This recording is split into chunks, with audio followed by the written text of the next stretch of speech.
Good evening, everyone. The June 14th, 2023 meeting of the Arlington County Board of Zoning Appeals is now in session. Good evening and welcome to the monthly meeting of the Arlington Board of Zoning Appeals, known as the BZA. I'm Richard Kaplan, chair of the board.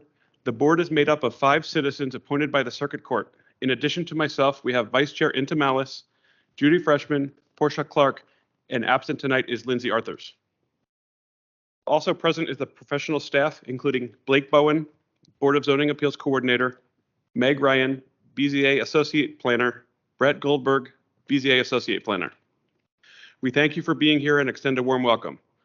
To avoid disruptions, we ask that you please turn your cell phones or pagers off or put them in silent mode. They do that. Before we begin tonight's hearing, I will discuss the board's powers and the procedures for tonight's hearing. The board's powers are prescribed in the Code of Virginia and are set out in further detail in the county's zoning ordinance adopted by the county board. The Board of Zoning Appeals does not have the power to rezone property or to amend the regulations set forth in the ordinance. That authority rests solely with the county board. This board does have the authority to do 3 things. First, the BZA can approve use permits that allow modifications of placement requirements for structures on 1 and 2 family lots where there is no option in the zoning ordinance to allow such modifications. In order to approve a use permit, the law requires that this board find that the proposal's use permit will not adversely affect the health or safety of persons residing in the neighborhood, will not be detrimental to the public welfare or injurious to property or improvements in the neighborhood, and will not be in conflict with the purposes of the master plans and land use zoning related policies of the county. In making these findings, the BZA shall consider whether the modifications will promote compatibility of the development with the surrounding neighborhood because the structure's overall size, footprint, size, and placement are similar to those of the structures on the properties surrounding the lot in question, and whether the modification will help preserve natural landform, historical features, and or significant trees and foliage. When approving use permits, the Board of Zoning Appeals may impose conditions that it deems necessary in the public interest, including but not limited to the duration of the use permit. Second, the BZA can grant variances from specific requirements of the zoning ordinance. When granting variances, the burden of proof is on the applicant to prove by a preponderance of the evidence that it meets the following criteria: that the strict application of the ordinance would unreasonably restrict the utilization of the property, or the granting of the variance would alleviate a hardship due to a physical condition relating to the property or improvements thereon, and the property for which the variance is being requested was acquired in good faith, and any hardship was not created by the applicant. Second, that the variance granted will not be of substantial detriment to adjacent property and nearby properties in the proximity of the geographic area. That the condition or situation of the property concerned is not so general or reoccurring in nature as to make reasonably practical the adoption of an amendment to the ordinance. That granting of the variance will not result in a use that is not otherwise permitted on the property or change the zoning classification of the property.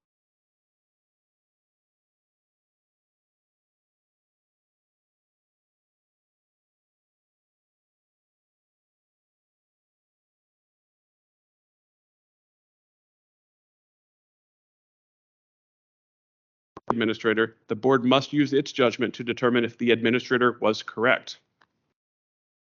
Now on to tonight's hybrid hearing. For those who are participating in person, on the front table, you will find a QR code linking to a copy of the application package, including the staff report for each case before us this evening. For those participating virtually, a copy of that application package can be found on the Arlington County BZA website.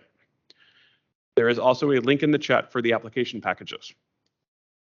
I recommend that if you have not yet seen the report for your case, that you review that report before your case is called. If you are attending virtually and lose connectivity, please reconnect with us by phone. If you are attending via Teams, please keep yourself muted and cameras off until called upon.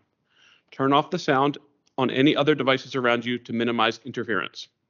When called upon to speak, please turn your camera on and unmute yourself by clicking the microphone icon that is located in the meeting command bar. County staff does not have the ability to unmute you. The meeting chat is active for technical support assistance only. The meeting chat should not be used for discussion, public comments, questions about agenda items, or requests for more information. All public comments must be shared verbally or have been previously provided in writing for the record during the assigned public testimony period. This evening, staff will call each case and will provide a brief staff report and recommendation. Next, board members will ask any questions of staff they may have. Applicants or their representative will be given an opportunity to make comments to support the application or appeal. Next, all speakers for an item will be called. Speakers must fill out a speaker slip online or is available on the table in front of the front of the room. After we hear from speakers for or against the proposal, the board may permit the applicant a brief opportunity to clarify any points. The board may ask questions of any speakers, but does not permit any cross-examination or direct questioning by others. For tonight's hearing, this board has deemed the following time limits for speakers to be sufficient: 20 minutes for applicants of appeals, 5 minutes for applicants of use permits and variances. We have deemed 3 minutes for representatives of organizations and 2 minutes for individuals as sufficient. After the board has gathered all information we need and have discussed the case, we will decide the matter by voting on a motion duly made and seconded. A majority is needed to approve any motion. Public comments will take place only within the allotted timeframes. During public comments, a speaker timer will be displayed on the screen and speaker podium. Please be respectful of the time allotted. This is a public forum, and tonight's hearing will be recorded and posted on the county's website. All information associated with tonight's meeting, whether spoken or written, is subject to the Freedom of Information Act requirements. Any appeal from the decision of this board must be made to the circuit court in accordance with state law. After your case of interest is heard, you are welcome to stay for the balance of the session or leave at your convenience. We promise not to hold leaving early against you. Again, thank you for being here this evening. Sorry. A quick question for staff. Mr. Bowen, my understanding is that there are no outstanding appeals or appeals that have been filed. Is that still the case? Yes, that is correct. Thank you. Lastly, before we get started, I believe that we have a couple of items on the consent agenda for tonight. For the public's benefit, the consent agenda is used by this board to quickly decide on agenda items that are complete and non-controversial. An item can be removed from the consent agenda at any time by a board member or will be removed from the consent agenda if a member of the public desires to comment on the case either for or against. Mr. Bowen, can you please call the consent agenda, which consists of case V-11842-22-UP-1 and V-11843-23-UP-1. Yes, Mr. Kaplan, I will now read the case language for each of those two cases. The first group in the group motion for approval from the BZA is case number V-11842-22-UP-1, a use permit request by Gerard Perez on behalf of Douglas McNamara and Mary Nell Wilson, the owners, to permit a rear setback of 16.8 feet to the wall, 15.7 feet to the eave, instead of 25 feet to the wall, 21 feet to the eave as required, and to permit a rear setback of 17.7 feet to the deck instead of 21 feet to the deck as required, regarding an enclosed porch addition and deck to an existing one-family dwelling in the R6 zoning district on the premises known as 4304 4th Street South within the Barcroft Civic Association. The second case in the group motion of approval is case number V-11843-23-UP-1. This is a use permit request by Kevin Shore on behalf of Mitchell Opalski, the owner, to permit a left side setback of 5.9 feet to the porch instead of 8 feet to the porch as required, regarding a new screen porch to an existing one-family dwelling in the R5 zoning district on the premises known as 3129 12th Street South within the Douglas Park Civic Association. The staff recommendation for both of these cases was to approve the request subject to the conditions listed in the staff reports. Mr. Bowen, is there any supplemental material for these items? I do not believe we have supplemental material for either of these items, no. Do board members have any comments? Mr. Chairman? Yes. I want to Ms. Malice. disclose that I am acquainted with the applicant, Mitch Opalski, in case ending 843-23, but I can rule on this case fairly. Thank you, Ms. Mellis. Any other further questions or comments from the board? Are there any speakers for these two items, virtually or in person?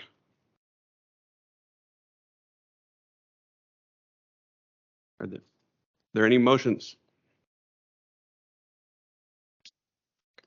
Ms. Clark. I move that we move the two items as read to the consent agenda, and we take action on those to approve them. Seconded by Ms. Freshman. On a motion made by Ms. Clark and seconded by Ms. Freshman to approve the consent agenda, I will call the roll. Ms. Malice. Aye. Ms. Freshman. Aye. Ms. Clark. Aye. Chair votes aye. The motion to grant the two applications on the consent agenda pass 4-0. This concludes the matter. Mr. Bowen, can you please call the first case on the normal agenda? Yes, Mr. Kaplan, the first case on the non-consent agenda is case number V-11832-23-UP-1. This is a carryover request, which was revised since it was last heard by the BZA at the April hearing. It's a use permit request by John M. Ingle III, the owner, to permit a rear setback of 10 feet to the retaining wall and above-ground pool instead of 25 feet as required, regarding a new one-family dwelling and above-ground pool in the R10 zoning district on the premises known as 4425 33rd Road North within the Golf Branch Civic Association. Staff recommends that the board adopt the attached proposed resolution granting the use permit request with conditions. Please note that we did receive supplemental material for this case, which includes 2 emails from the applicant, and as well as attachments. And then we also have additional speakers who have signed up to speak on this case, 2 individuals residing behind the subject property. Mr. Bowen, can you describe the length of the supplemental that has been received? Yes, the supplemental materials are received total for this case about, I believe, 152 pages. Thank you.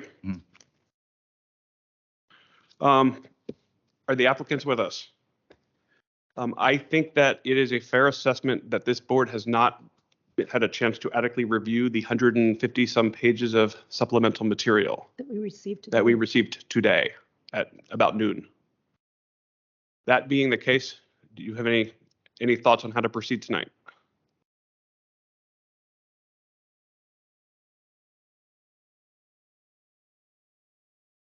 Would you like to proceed, or would you like to seek a deferral? Has your I assume you're familiar with the speakers who have signed up. Have they been provided that material and had an adequate time to digest it? Mr. Chair, Yes. could Ms. you Freshman. please ask them to step to the microphone because none of this dialogue is being Thank you, Ms. Freshman. recorded.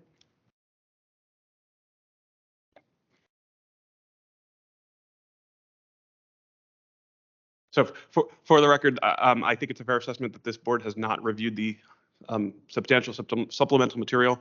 And I think we want to afford you the choice to decide if you want to proceed with that understanding or seek a deferral. And I want to also make sure that the people you've been in communication with about this plan has had an adequate time to review that material. One of the conversations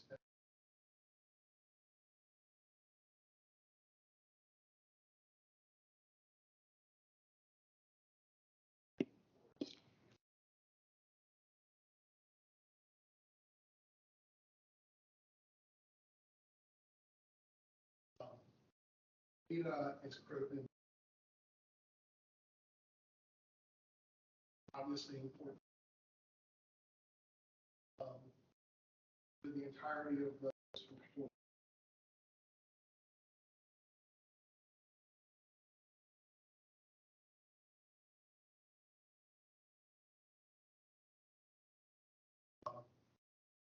My own personal experience. So very.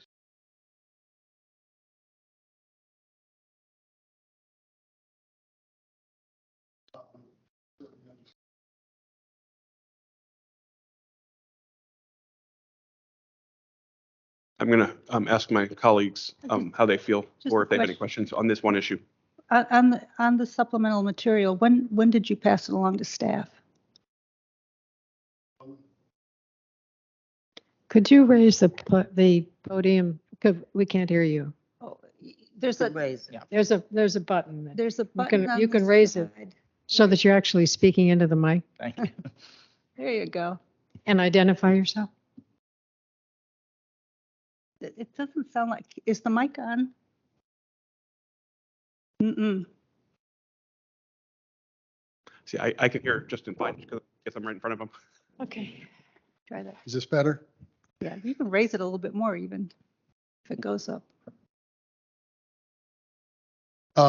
So we provided the engineering reports to staff. If I recall correctly, I don't have the email in front of me, sometime last week after the application materials had already been posted. And unfortunately, when we did, it was past the time when the application materials, I don't remember if it was the day after or the following day, the application materials had already been distributed to the board. As you might anticipate, those structural engineering reports took a long time to produce.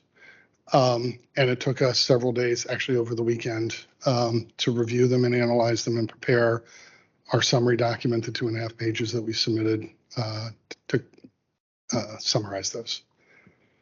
And that's why the timing was. Mr. Chairman? Yes, Ms. Malice. So it's my view that we could proceed, and that I'd be interested to hear, from all parties. But if it seems that the engineering material is critical to our decision, then we might choose to defer this matter. But if it appears that we can resolve this without having read it ourselves, then maybe we can go forward tonight. Any other comment? Is there anyone else comfortable going forward or not going forward?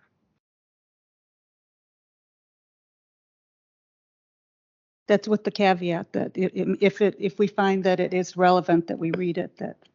Ms. Freshman. Can you answer the question of whether or not the same level of information has been given to the surrounding neighbors? We gave it to the neighbors in the rear who had asked about and had the engineering issues at the last hearing. We didn't share it with the other neighbors because honestly, none of them had any issue with the pool in the first place.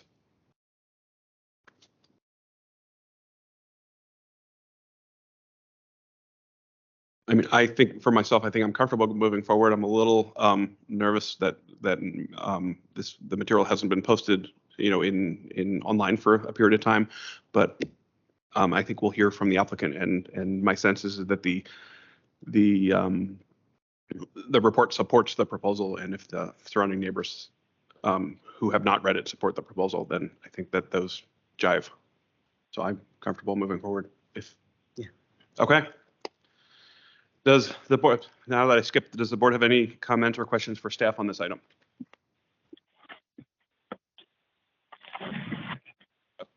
Applicant, welcome.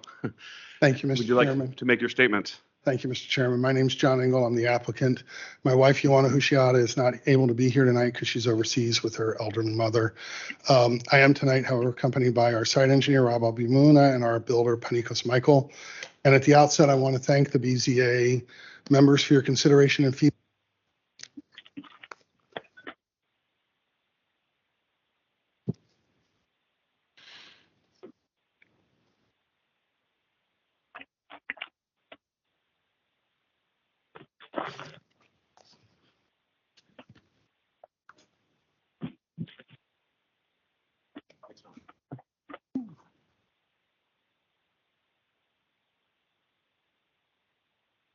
We're off to a great start tonight.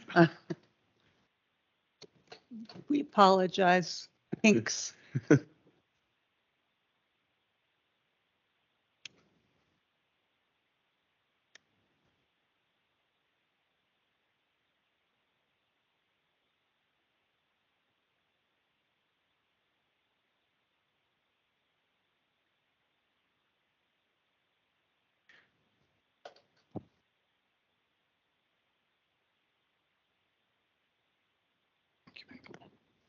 Let's try that again. Can you hear me? Yeah. Wonderful. No worries. So at the outset, I would like to thank the BZA members for your consideration and feedback at the April 11th hearing. And I especially want to thank our adjacent neighbors to the rear, Jamie Gillen and Jason Vish, who are here tonight for their neighborly and constructive dialogues. We redesigned and relocated our proposed above ground pool. Next slide, please. If I could have the second slide. Thank you. This is the roadmap or agenda for my brief presentation tonight, all of which is linked to the various submissions we have made following the April 11th hearing. One item I would note is the appendix backup slides, which are copies of the exhibits accompanying our May 26th submission, which we've included here because the uploaded formatting of several of those exhibits appeared illegible. If I could have the next slide, please. So following the April 11th hearing, my wife and I spent considerable time working to address the BZA's feedback and the testimony of our neighbors at the hearing in order to It went out again.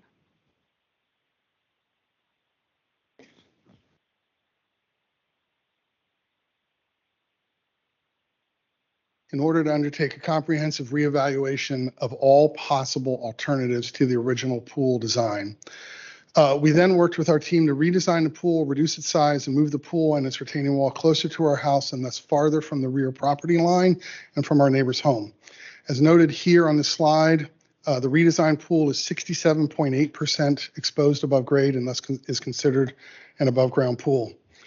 In parallel, as I mentioned, based on our discussions at the April 11th hearing, we engaged an engineering team, including a geotechnical engineer and a structural engineer who analyzed our soil and the proposed pool and retaining wall.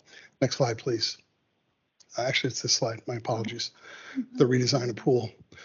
So this slide details the results of our redesign process. We made the pool 2 feet narrower, so it is now 12 feet wide instead of 14 feet wide. We moved the pool and the retaining wall 2.6 feet closer to our house and 2.6 feet farther away from the rear property line, so that the pool is now 11 feet from the rear property line instead of previously 8.4 feet, and the retaining wall is 10 feet from the rear property line instead of 7.4 feet. As a result, the pool and the retaining wall, as indicated in the last bullet point, I guess on the previous slide, are at a significant difference from the neighbor's home. The retaining wall is approximately 43 feet and 64 feet from the northeast and northwest rear corner of the neighbor's house, and the pool is approximately 44 feet and 65 feet from the northeast and northwest rear corners of the neighbor's house. We're a little bit ahead. One of the issues discussed at the April 11th hearing was our stormwater management plan. As indicated in the current flow plat on the stormwater management slide, the current flow on our property of stormwater flows with the natural topography and flows onto our adjacent neighbors to the rear property across the northeast half of the rear property line towards their home, as opposed to along the side of their house. To address this, our site engineer developed a comprehensive stormwater management plan that not only meets but exceeds the county's requirements on water quantity controls, water quality controls, and additional flood protection measures. And we anticipate that this plan will not only provide improvement, but also some significant relief compared to the existing conditions on the property. The expert engineering assessment, in light of the BZA's discussion at the April 11th hearing, we engaged an engineering team to assess the soil and the structural soundness of the retaining wall and pool based on the results of the field testing and analysis of the soil. The geotechnical engineers concluded that the retaining wall surrounding the pool achieves the requisite factor of safety. Based on the geotechnical engineer's soil assessment, the structural engineer designed a 12-inch or 1-foot thick structurally engineered retaining wall for the pool and determined that that retaining wall is structurally engineered to meet the requirements for the proposed rule and retaining wall. The structural engineer's conclusions, shown on the previous slide, his original calculations demonstrated that even a 6-inch retaining wall would be adequate to meet the requirements for the pool and retaining wall, and that doubling it more than fully exceeded those requirements. In that context, he determined that the 12-inch or 1-foot retaining wall surrounding it are structurally engineered to avoid structural failures or other potential structural issues for us, our neighbors, or the community. Finally, as mentioned at the outset, we engage in an extensive dialogue with our immediately rear adjacent neighbors, Jamie and Jason. This included a lengthy in-person meeting at their home on North Utah Street to review all of our plans before we even submitted them to the BZA. And during the course of our discussions, we exchanged a total of 17 separate emails between ourselves and our neighbors, and we again thank them for their very neighborly engagement and constructive dialogue. With that, I'd be happy to answer any questions the BZA may have regarding our proposal for our redesigned and relocated above-ground pool. And I would also like to know, Mr. Chairman, that per your feedback at the April 11th hearing, we included in our May 26th submission, the initial one, copies of our plans for the house.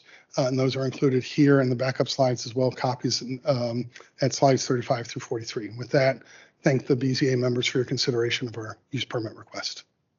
Thank you. And I think the renderings help us decide, see what we're voting on. So thank you very much. Absolutely, Mr. Chairman. Thank you. Are there any questions from my colleagues for this applicant? No, at this time. Okay. Stand by. Thank you, sir. Mr. Bowen, I believe we have 2 speakers for this matter. Yes, that is correct. I don't have the list, so I can't call them. We have Jamie Gillum as well as Jason Gillum, who I believe may wish to speak together. Thank you. Come on up. Oh, is that the 2 speakers, or is there an additional speaker? Those are the 2. Yes. Okay. Thank you. Welcome. Hi, good evening. Good evening. We did have a constructive dialogue with Mr. Engel on the night of the 22nd. And at that time, he also confirmed that he would be, and it's also in the paperwork that was available online, that he'd be including a pump to pump any water that comes out up to 33rd North Street. That is essential for us as residents below them directly on the hill.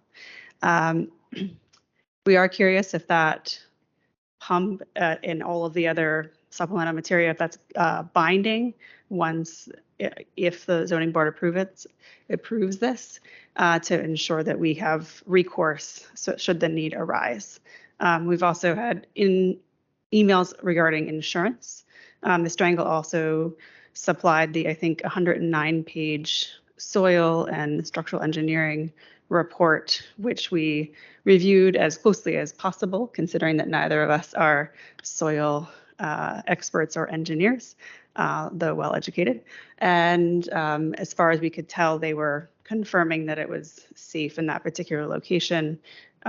We do appreciate the extended stormwater management that he provided, as well as the promises of many types of insurances. I believe that's all we have. Mr. Ms. Malice. Chairman, I do have some questions for you, but would you prefer your partner speak first? I think he's putting me forward to speak for both of us this evening. Okay. You mentioned a pump. Is there someplace in these materials that specifically outlines what you require? Yeah, we just found it a few minutes ago. I think it's on page 24 of the materials that were publicly available. I'm not sure which materials. We can ask the applicant about that as well. Okay. The applicant will probably have a better idea. Okay, and it was a pump to the front of their house, is that? Yes. Okay, and that would be up to 33rd Street. The idea is that if there's a crack or substantial structural issue, that the pool could be drained that way rather than into the ground or some sort of catastrophic failure occurring. Okay, and if I understand from your testimony, you had said, you mentioned other assurances. Insurance. Yes. I think our most recent email exchange, I had asked about what type of insurance the pool would have, because often there are different types of riders or other insurance measures. And I don't have that email in front of me. I'm sure he could provide it for you.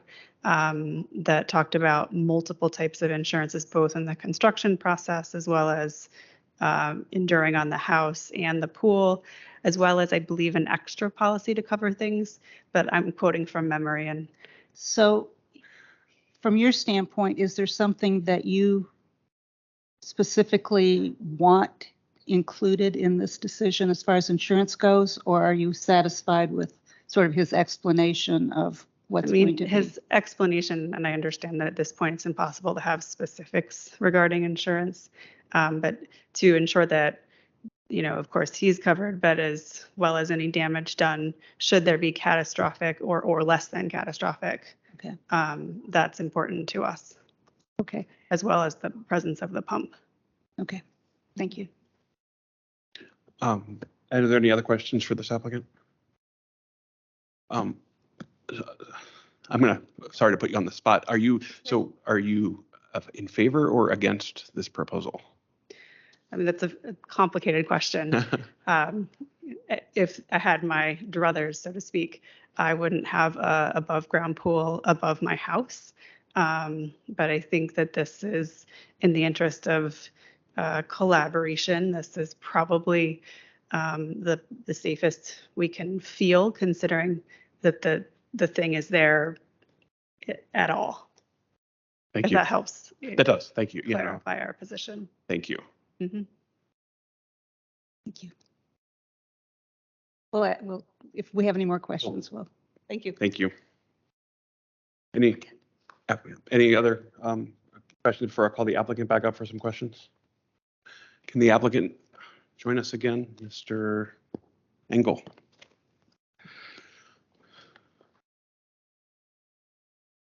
Thank you, Mr. Chairman. Happy to address your question if you'd like. First off, so in our initial submission, which was in the application materials that were posted before the supplemental materials, as we had discussed with Jamie and Jason the night we met with them on May 22nd, we included a commitment that rather than any discharge from the pool occurring in our backyard, that will not occur. We will instead, we have committed to them and we commit to the BZA and we accept however you wish to address that commitment, that we will pump any discharge, whether it's the standard small discharge for winterization or in the event of a catastrophic event where we need to empty the pool for repairs, any discharge will be pumped up the hill. It will not be discharged into our backyard and therefore will avoid any possibility of that discharge flowing into their property. And that is in our May 26th submission. I'm looking at it online.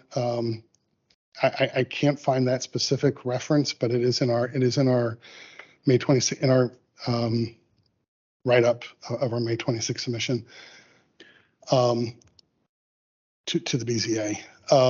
And on the insurance, obviously we can't get an insurance policy in place for a house and a pool that are not built, but we have committed to them and commit to you and can provide. I think the email we sent to them is in the supplemental materials that were posted for tonight yesterday. We've committed to them to both have full coverage on the house and all of its other structures, which is a standard insurance term, as well as comprehensive liability insurance, as well as an umbrella policy to ensure that they're covered and we're covered and any other neighbor that surrounds us is covered in the event of any event, either during the construction process or following completion and certificate of occupancy. Have you run this pump plan by the county at all? Because I imagine they're going to have something to say about pumping plans of pool water. Yeah, so the county has. I don't want to require something that then will cause you, trouble, and then you're coming back here. Understood. So the county has very detailed requirements on how water is discharged from a pool. We've cited those in our original submissions. I think we may have cited them in this one as well. We have not discussed the pumping plans. We know that the pumping plans have to be a part of the permitting, the full permitting process when we submit our blueprints and everything, but we've not had a conversation with them about our commitment to do so. But don't have no problem making that commitment here, having that commitment memorialized and going to the county and ensuring that that commitment is fulfilled. Mr. Chairman. Ms. Malice. So on these two issues, insurance and the pump, the insurance, I don't think is something that we would condition. I think that's a private matter that, you and your neighbor come to an agreement on. The actual discharge of water is something we could condition. We would be looking for some way to, some language to incorporate as a condition that all water be pumped.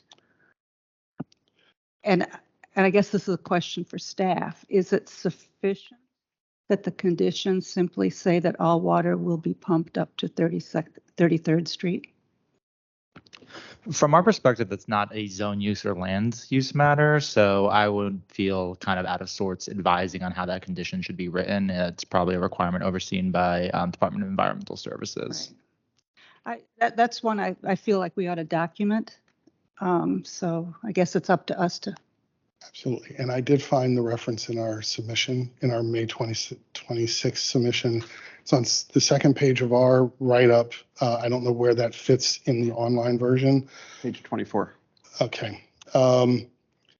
So, however, based upon the May 22nd meeting with the neighbors on North Utah Street who spoke at the April 11th hearing, the applicants have committed to the neighbors that the drainage swale will not be utilized. Instead, any drainage from the pool, whether the minimal drainage that occurs during winterization or in the event of a major drainage event necessitated by major pool repairs, would be pumped up the hill on applicant's property towards North 33rd Road rather than draining in the backyard swale, which would have created the potential for a portion of the drain water to flow into the neighbor's yard. Don't know. I lied. Since I've got a paper thing, I don't know It's not page 24. I lied. exactly where What's it that? is. Can you give me that first sentence again? However, based upon the May 22nd meeting with the neighbors on North Utah Street who spoke at the April 11th hearing, this is the paragraph that begins in order to concretely reflect the revised size and location of the pool. Could you show me in Yeah. the staff report? May I approach? Yes, please. And then that way we'll. I can't find it.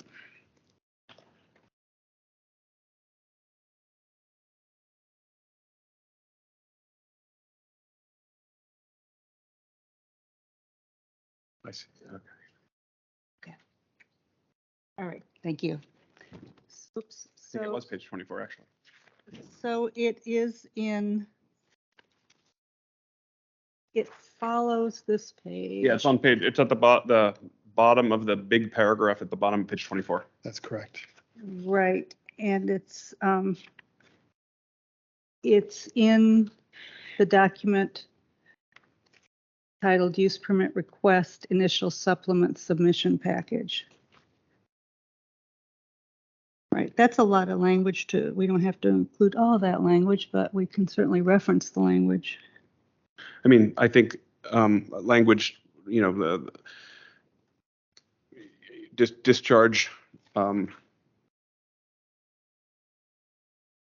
the back of the house, for lack of better language off the top of my head. A pool cannot discharge the back down the hill.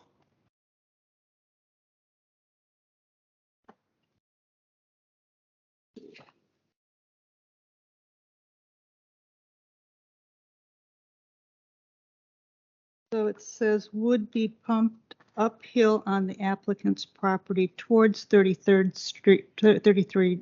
Road rather than draining into the backyard swale. Leaves open exactly where that water is being pumped to, and you could work that out with the county, whether you're going to pump into a storm sewer or into a tank or whatever, but it would make it clear that it's not going downhill. Absolutely.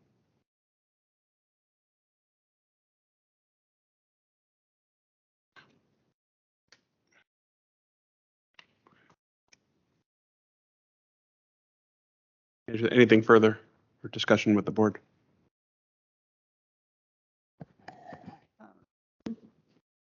Discussion with the board? Motion. Ms. Freshman. I move Board of Zoning Appeals approve the attached proposed resolution approving use permit V-11832-23-UP1 subject to the conditions listed and with a condition language to be developed that all drainage from the pool will be pumped uphill to 33rd Road North.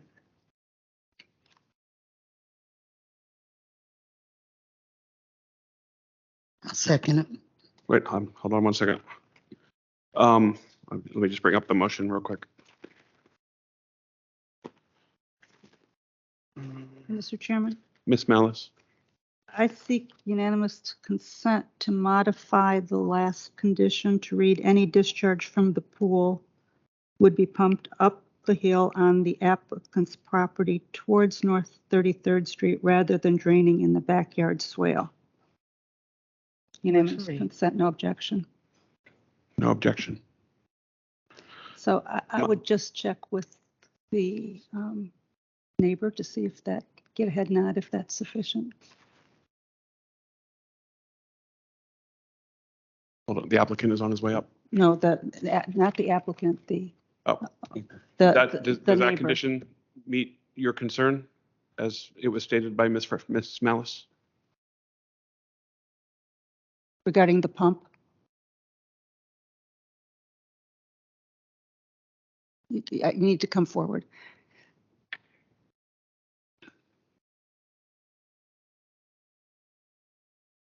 Sorry. Yeah, no worries. Our understanding is that you're requiring the language be that the water be pumped up the hill, not necessarily the pump itself. Is that? Not But- necessarily. I didn't hear what you said. That the water be pumped up the hill. Yes, that the water is pumped up the hill. Up the to hill, 33rd. not about where the pump is located, just Right. what's happening to the water, correct? Correct. That's my understanding of what you all have discussed. That's the proposal that we're discussing. Yes. Is- Does that meet your concerns? Yes, it's the water is the issue, not how it's moved. Right. Right. So that Correct. it would read any discharge from the pool would be pumped up the hill on applicant's property towards North 33rd Road rather than draining in the backyard swale. That sounds accurate. Correct. Mhm. Thank you. Thank you. I would like to propose one minor change as well. The application package now includes 2 plats, so I think we should reference the date of the May 5th plat, which is the superseding plat. And so I guess my proposal would be, and the architectural drawings attached to the staff report dated June 9th, 2023, including the May 5th plat. No I seek objection. unanimous consent for that change as well.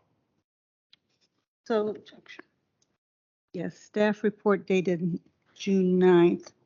Is that a condition or is that a, In the condition 1, applicants agree that the above ground pool encroaching on the rear setback shall be constructed in accordance with the proposal footprint shown on the survey dated May 5th.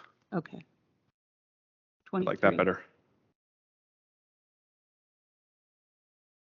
Is there a second for that motion with the 2 changes? I'll second it.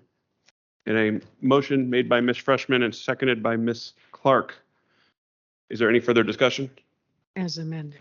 As amended, thank you. I will call the roll. Ms. Malice. Aye. Ms. Freshman. Aye. Ms. Clark. Aye. Chair votes no. Motion passes 3-1.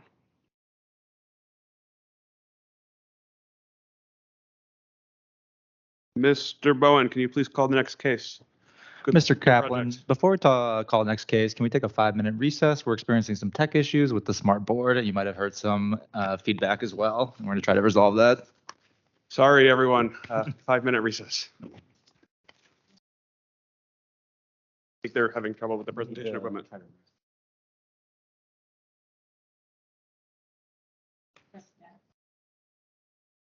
Excellent.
So if we can't get this to work, I guess we can just share. We just won't be able to see the PowerPoint as well. Is that kind of the issue?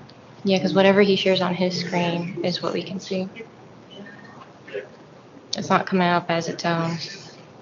Like this should be its own video.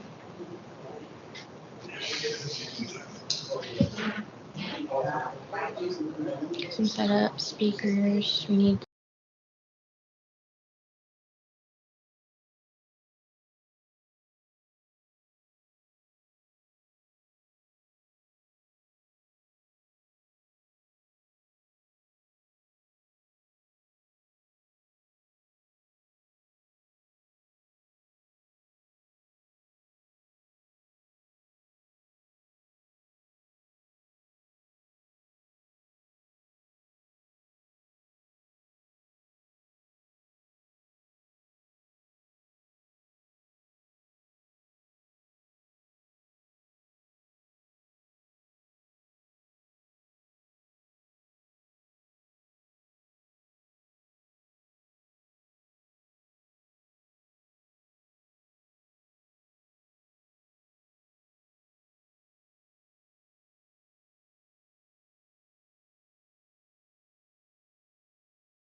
The screen went black. Okay, is that something? I mean, it's still saying join. It's really weird. Yeah, it's just leaving. So I've done reading requests. So the systems have these responses that it just makes up. They name for it.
Manually, like resize the window basically every few seconds.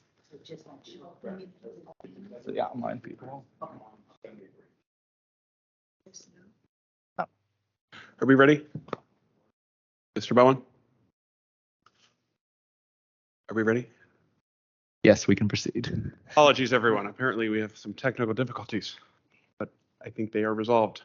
Mr. Bowen, can you please call the second case on Yes. the agenda, please? And thank you for your patience, everybody. The next case on the agenda is case number V-11841-22-UP-1.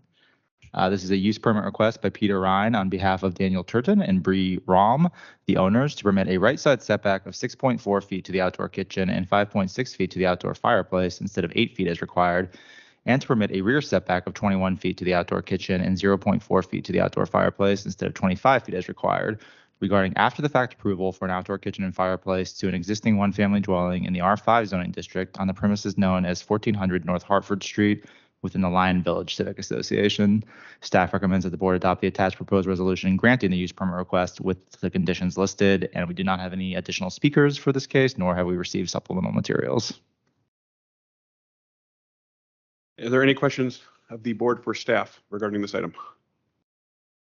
Mr. Chairman, Ms. Malice? I wish to disclose that I am acquainted with the applicant Bree Rom, but I can hear this case objectively.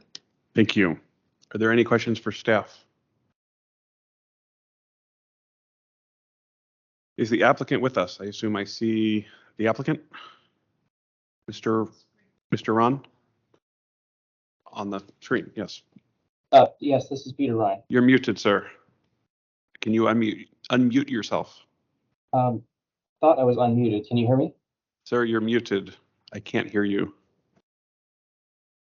Oh, it might be us.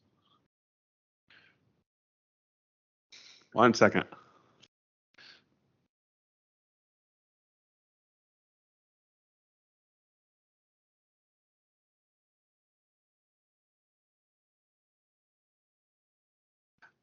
How about now? Can you speak? Can you hear me? Yes, thank you.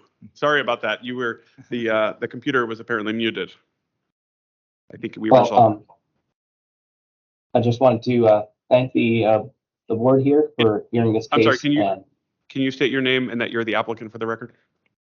Yes, my name is Peter Ryan, and I am an employee of of the landscape company that assisted the Turtons with their project, and I'm speaking on behalf of Daniel Turton and Bree Wrong. Do we have a form for that? Thank you. Okay, I'm sorry. Go ahead. Yes, sir. And I was tasked with taking over the project after the former employee left the company. So this project was done in, I believe, 2021, and the employee that was responsible for working through this project and getting it started and finishing it with the Turtons has left the company, and afterwards I was asked to try to resolve the issues. Thank you. Do you want to address the issues?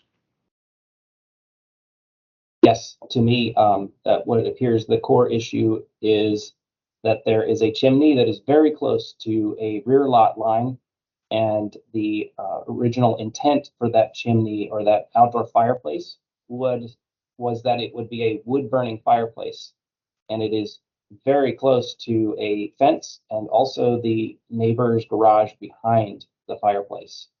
I believe it is about less than 4 feet. And in that situation, that is not acceptable, and it's not acceptable per the zoning and so forth. So that neighbor in the rear notified the Turtons of their concerns, and that is what spurred the resolution approach. So as soon as we understood that was happening, then I believe around that time, that's when that employee had left the company, and that's when the whole process began to try to correct that. So that's the one issue. The other concern that zoning had, or the Board of Zoning Appeals staff, was that there was an outdoor kitchen as well. And so that is what this application for a use permit is for, is to allow those to be retained.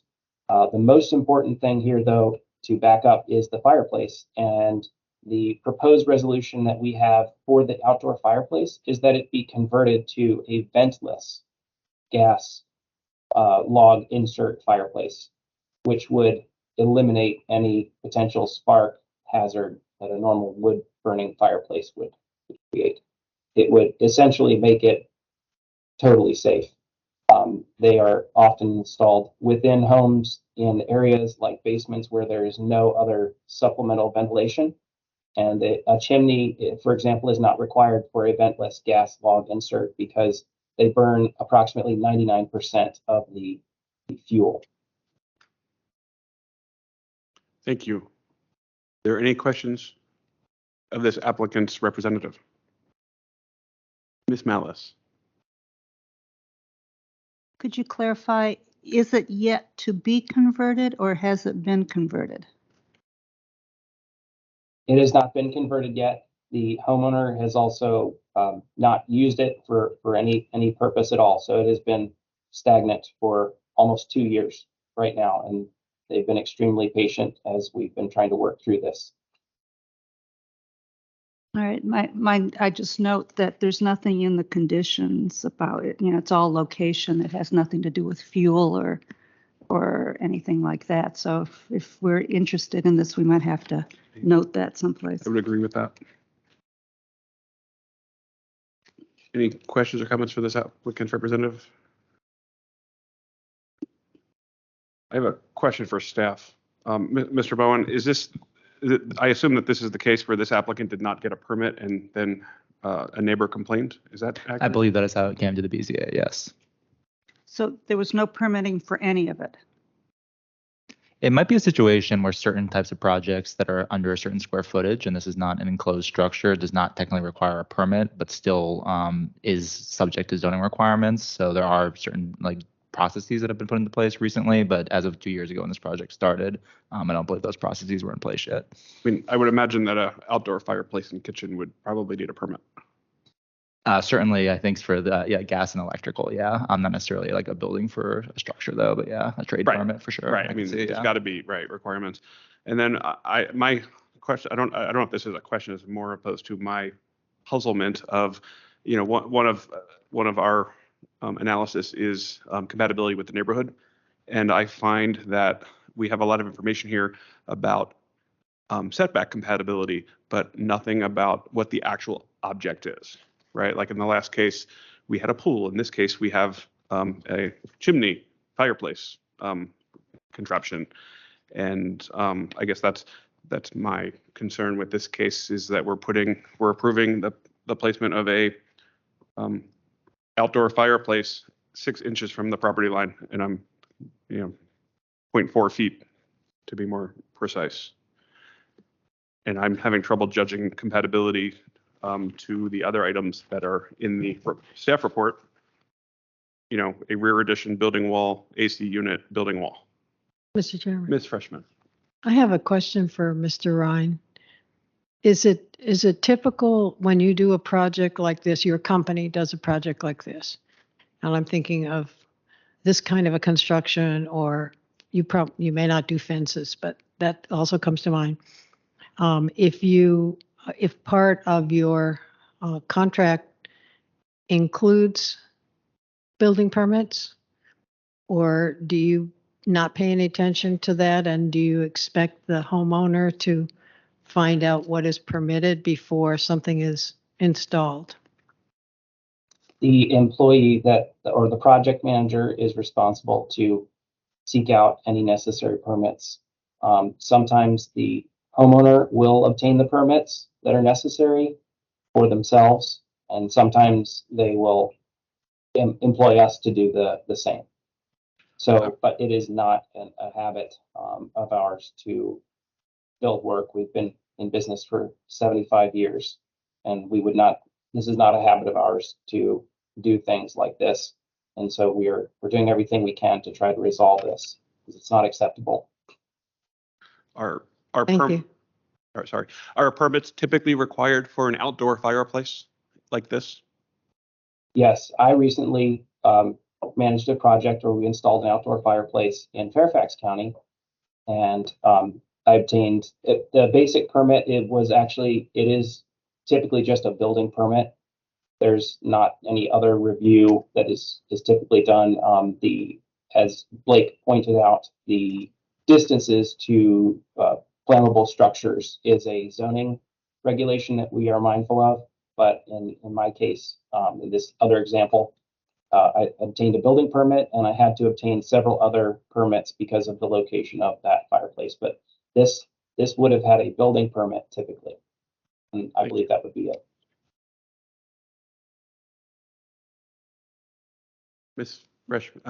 Miss Malice, sorry. Question for staff. You are recommending approval of the setback based on locations of garages in other areas. Would you, if this was a wood burning fireplace, would you have also approved this location from a zoning standpoint? Strictly from a setback perspective for a structure, yes. Potentially the building code department, which is inspection service divisions in Arlington, could have their own objections to a project, but from a land use compatibility and a structural analysis, tough to say, because, of course, we evaluate every project on a case by case basis, but a structure like a wood burning fireplace or a gas fireplace, whatever it might be, I think we would just look at the setbacks to the structure itself. You just think of it as a structure, and you're not really interested in the use of that structure. So it could have been a shed, it could be a garage, could have been anything that is defined as a structure. And garages are something that can be placed very close, generally speaking, to side and rear property lines on interior lots. They do have very stringent fire coding requirements for that reason, based on their proximity. So that is one reason that I thought those were suitable examples as well. Okay. And that's my only concern here is that I'm not sure how I can judge compatibility when we're comparing compatibility to a garage. Yeah, I think staff is looking at it as, Right. No, right. I get that. structure. I get that. I'm not sure if that's I'm not sure I agree that that's how us should be looking at this, but I'm not sure. You know, I mean, this is a tough one because it, obviously wasn't the homeowner's Right. error. And I guess if it was just a block of bricks that were sitting next to the Correct. fence, would we look at it any differently than a garage? That's kind of passive. It doesn't Right. do anything. Correct. Right. Right. Now that we've eliminated the wood burning part of it, now we're kind of splitting hairs here. Clearly a wood burning with smoke coming out is very different than a garage. If it's something that's got flame but it has no exhaust, are we closer?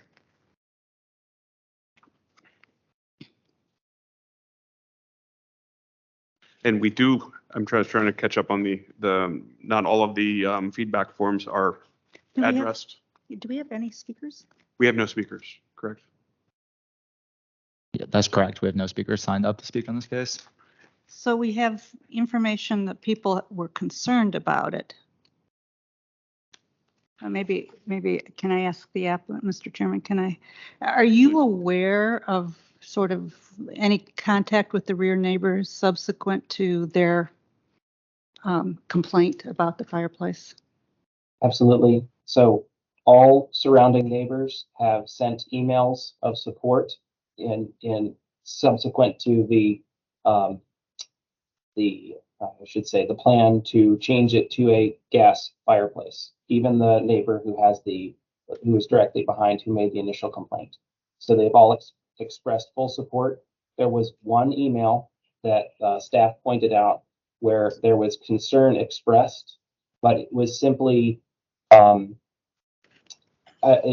me, it's somewhat of a non sequitur, because they said that they support, but that they hope that a gas fireplace is safe. And that was the sum of their concern. But a gas fireplace installed by a qualified plumber, a ventless gas insert in this case, has no discernible fumes, has no danger factor. Most of them have automated sensors that will shut the gas line off if there's if the fire is extinguished in some way. So this would be installed by a qualified gas plumber and should be completely safe. Mr. Chairman? Ms. Malice. Just one more question. So is it natural gas that's being piped, or is it another fuel? It would be natural gas from the current supply at the home. Mr. Goldberg, if I could add one note for your maybe comparative analysis, the neighbor directly behind the homeowner also has an outdoor fireplace. So maybe that helps with the consistency of the neighborhood. I assume that's not under 6 inches from the property line, though. Correct.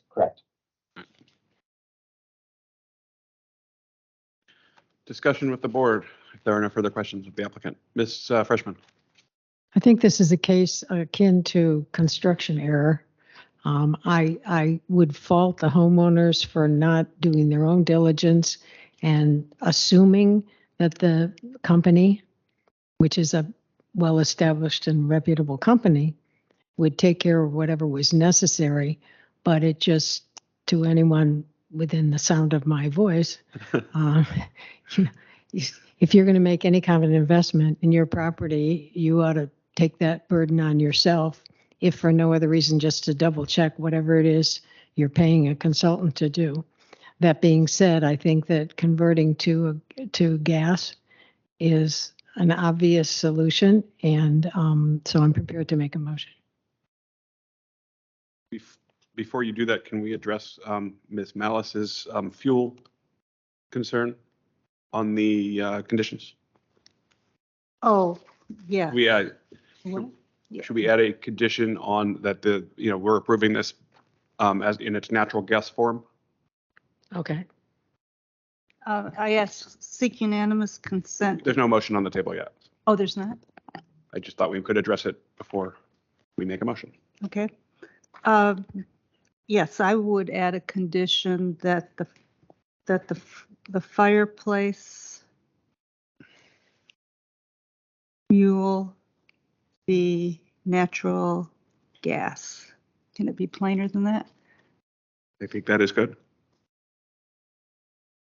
Okay. The fireplace fuel shall be Shall be natural gas. natural gas. And that is the third, so that'll be the third condition. Mhm. Ms. Freshman. Ready?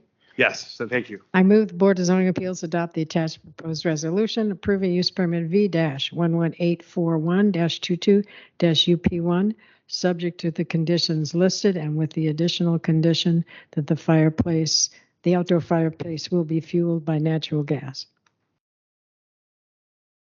I'll second. A motion made by Ms. Freshman and seconded by Ms. Clark. Is there any further discussion? Hearing none, I will call the roll. Ms. Malice, Aye. Ms. Freshman, Ms. Clark, Aye. chair votes aye.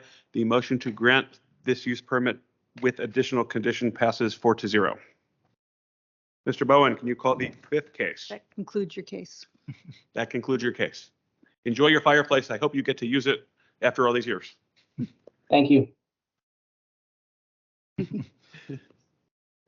Mr. Kaplan, I'll just note quickly that the next two cases in the regular agenda, V-11842-22-UP-1, as well as case number V-11843-23-UP-1, those corresponded to the addresses of 4304 4th Street South, as well as 3129 12th Street South, respectively, were approved in the group motion at the start of the hearing.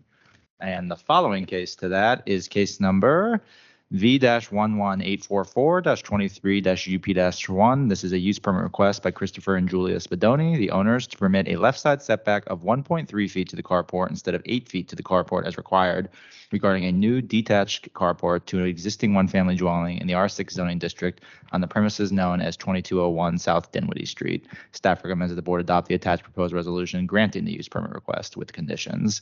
And we do not have any speakers who have signed up to speak on this case, nor do we have any supplemental materials at this time. Thank you, Mr. Bowen. Are there any questions about this application for staff? Is the applicant is in front of me. I'm here, yes. Mr. Spadoni, Chris Spadoni, owner, 2201 South Dinwiddie Street. welcome. Would you like to address your case? Thank you. As evidenced by that photograph, the plans necessitate the carport being on top of the driveway, which is 16 inches or greater from my property edge, not 8 feet. So the request is zoning ordinance allowance to build a carport at the top of the driveway, again, necessitating encroaching on the property line no less than 16 inches from my property line. The very closest it would be is 16 inches. Thank you. Are there any questions of the applicant from my colleagues? I just had a question on the plat, Mr. Chairman. Yes, Ms. Malice. In the plat, it shows the location of the carport, and then next to it has a grill cover. Is that something that we need to think about? I can address that. The grill cover is there for reference material. If you go to the photograph, the grill cover is already existing. It was put there. That's the red cover right there. That was there just for reference material for location. Yeah, thank you. Thank you. Question. Ms. Clark. Was there an attempt made to reach out to the adjacent neighbor at 2205? Yes, I have a signature of approval from the adjacent neighbor as well as the neighbor directly behind my property. Was that submitted? 2205 on I the, don't have 2205 or the behind property, unless I missed it. On the property, Does staff have those? the one beside it. I do not believe we have 2205, which is the right side neighbor, but I can do a quick check. Mr. In the Spadoni, I rear- believe you have that submitted as well. 2205 was an email, not a physical signature. The people that are residing there rent that property, but the owners gave me an email. I did submit that with the paperwork.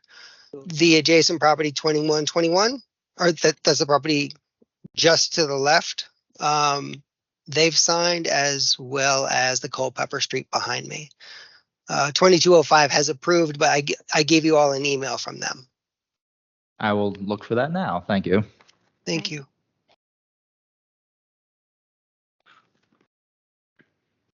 Any additional comments or questions while we're looking?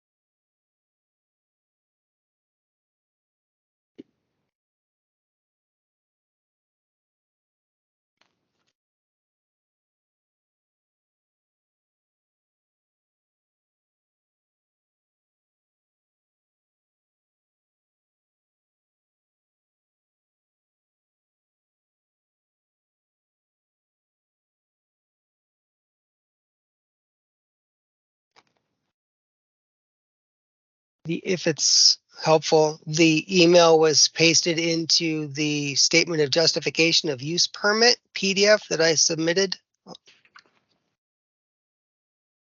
It's an image of that email along with the signatures of the two adjacent properties. Yeah, I'll take a look at the statement of justification. I did not see it in my Outlook history, but happy to check the statement of justification. Thank you. Yeah, I pasted it into that PDF when I scanned it in. It did not make it into our packets. I see that determinative for my colleagues? Is there a search still underway, or are we I am abandoning the search? continuing the search, yeah. Then I don't have to answer that question.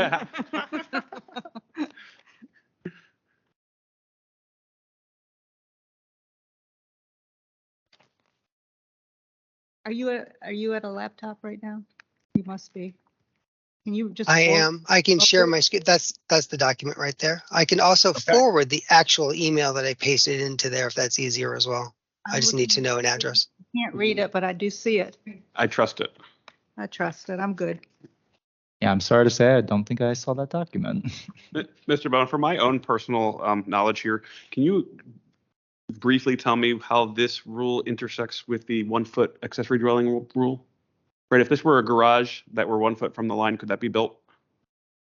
That is correct. From interior lots, accessory buildings of a certain height and footprint size in the zoning district would be 560 square foot footprint size and no taller than 25 feet or 1.5 stories. Could be as close as 1 foot to the property line. And this is not an accessory dwelling. This is an accessory structure. It is not an accessory building, so it does not entitle for those same rules, even though in some ways it could be argued that it's less enclosed and less of a structure. Yeah, it seems kind of odd that this would not be allowed and that is, right? So, okay, thank you. I just like to get this stuff straight for future cases. Okay, sorry. Discussion or motion? Mr. Chairman, I'd Ms. be happy to make a Ms. motion. Malice, please. I move that the Board of Zoning Appeals approve the attached proposed resolution granting use permit V-11844-23-UP-1, subject to the conditions listed. A motion made by Ms. Malice, seconded by Ms. Freshman for approval. Any further discussion? Hearing none. Ms. Malice, Aye. Ms. Freshman, Aye. Ms. Clark, Aye. sorry, she's not here. Chair votes aye. Motion passes 4-0. Good luck with your car. Hard part's ahead of you, right? Or is this the harder part? The easy part's ahead of you. Which is it? Oh, I think it's going to be more difficult coming up, but thank you so much for your time. Thank you. Mr. Bowen, can you call the next case, please? Yes, Mr. Kaplan, the next case on the agenda is case number V-11845-23-UP-1. This is a use permit request by Richard Liu on behalf of Leslie Loudon, the owner, to permit a street setback of 9 feet to the porch, 8 feet to the porch eve instead of 21 feet to the porch, 19.5 feet to the porch eve as required from 22nd Street North regarding a porch addition to an existing one-family dwelling on a corner lot in the R6 zoning district on the premises known as 1710 22nd Street North within the North Highlands Civic Association. Staff has not have any additional speakers who have signed up for this case, but we did receive a piece of supplemental material, which is a comment form from a neighbor in support of the project. Thank you. Any questions for staff?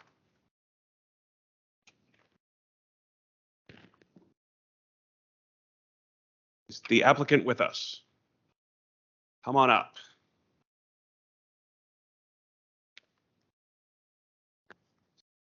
Ms. Loudon? Good evening. I'm Leslie Loudon. I'm the owner of the residence at 1710 22nd Street North. Good evening. I'm Richard Liao, the architect working with Leslie on this addition project. Welcome.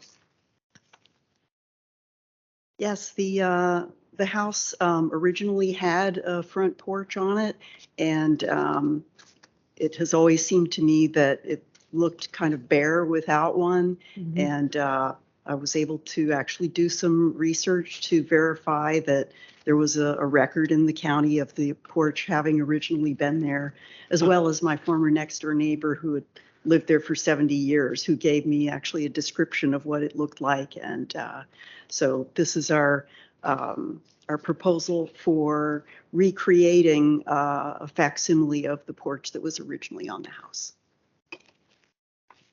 Thank you. Are there any questions of this applicant? Ms. Malice?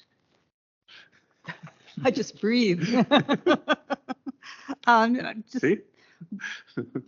I think we were just looking at some of the neighborhood feedback, and a little hard to tell, but you have a neighbor that lives right across the street from you at 1767? The street numbering is odd, so I don't remember which house that is. Yeah, well, it seems to be the one that's right across the street from you. And Okay. Were you able to contact that neighbor? Oh wait, 67. 1767. There you go. Yeah, I believe that's Deborah Livingston.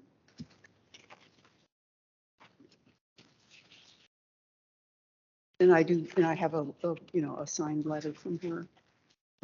So 5165 was Rick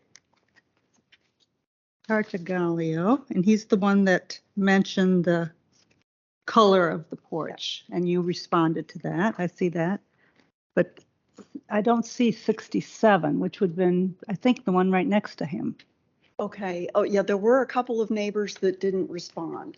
I know there was one where I believe the family has been either assigned overseas or for some reason they have not been around. But I haven't seen any evidence of people coming and going. And then another one of the townhouses across the street. I did distribute copies of the letter to all of them, and just not all of them responded. Okay, so this is the front porch. Okay, and then there was one right behind you, 1711. Right, I didn't get any comments from them. All right. Okay. Right.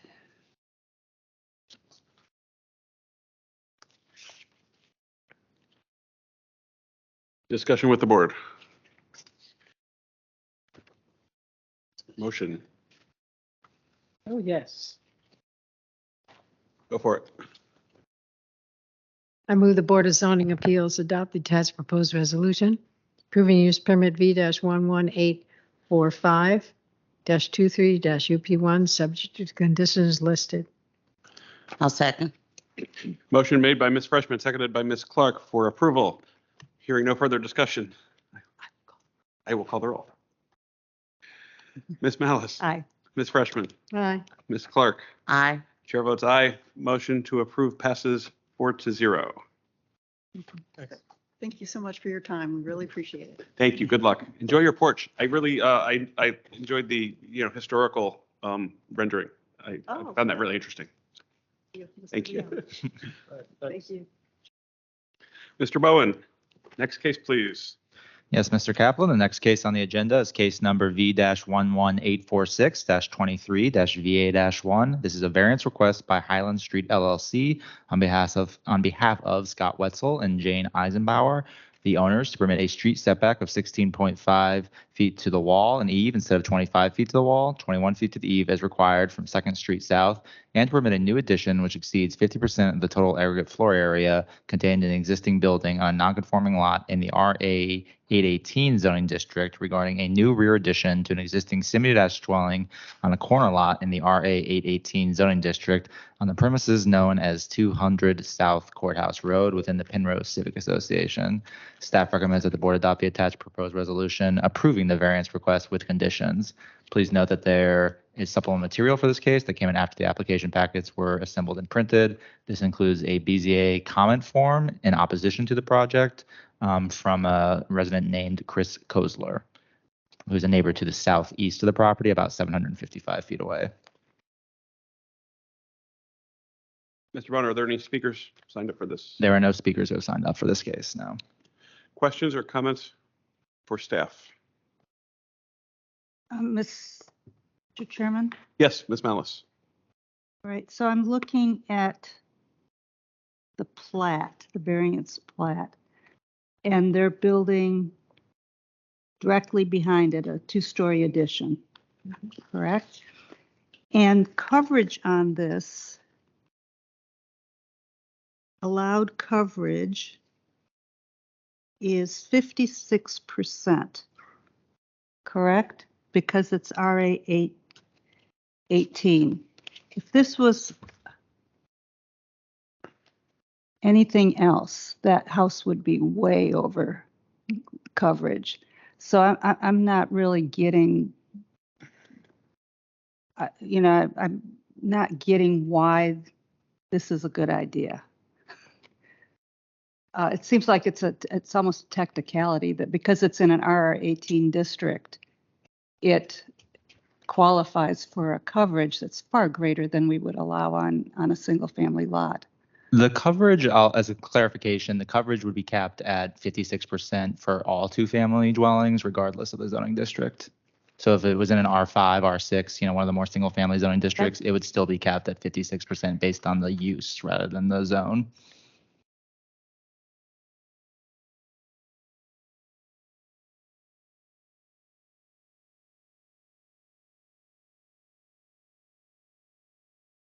All right. And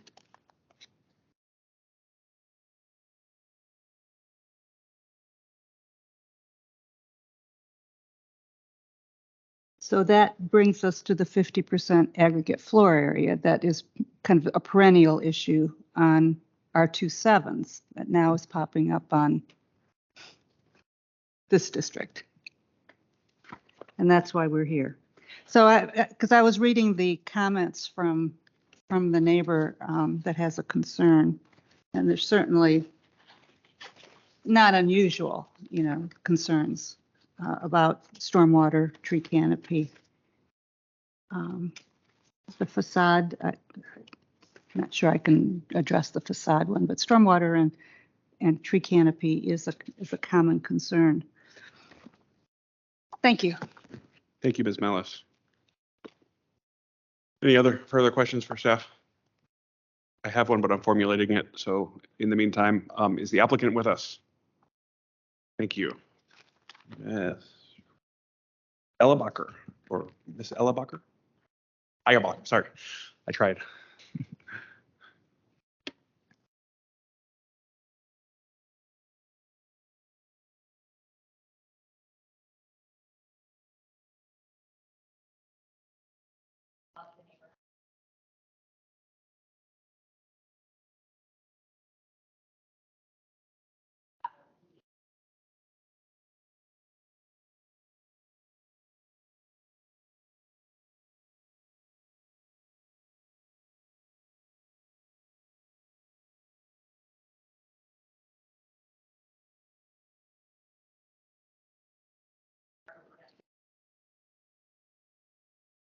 Oh.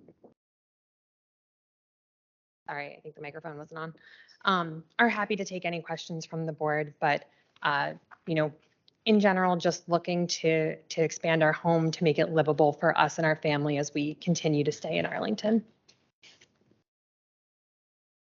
Thank you.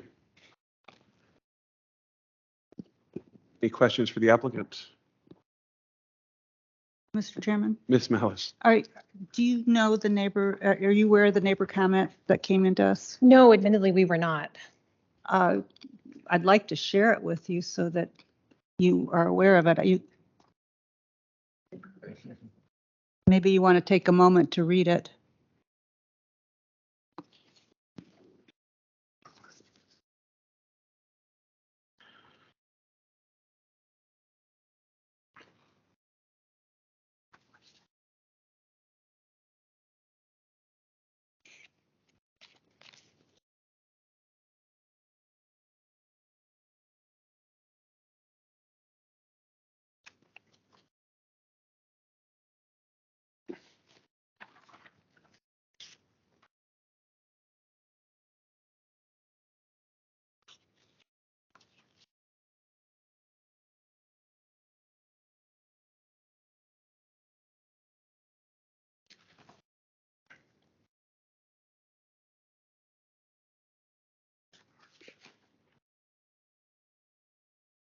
Yeah, so I mean, we can certainly, you know, take a look at the concerns. I think we agree that it does flood at the corner of South Courthouse and 2nd Street, and I think this is actually potentially an opportunity to address the drainage issue that preceded our house being there. It's been an issue since we've lived in the neighborhood as well, so I don't think it's solely a responsibility of our unit, but I do acknowledge there is flooding, and we are certainly committed to looking at proper drainage as part of the project.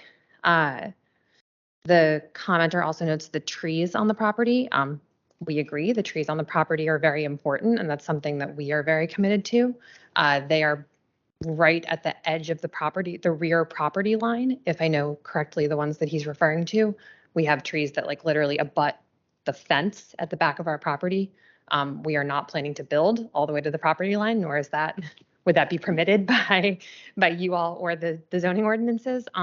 We are planning to stay within the allowed rear setback of the property, and are very committed to keeping tree cover. I would just add too, we're not going to cut down those trees. We're not planning on touching them. Yep. Regarding the tree canopy, we get it. We actually worked with the tree canopy fund in Arlington to get a tree. It did not work out at the last minute.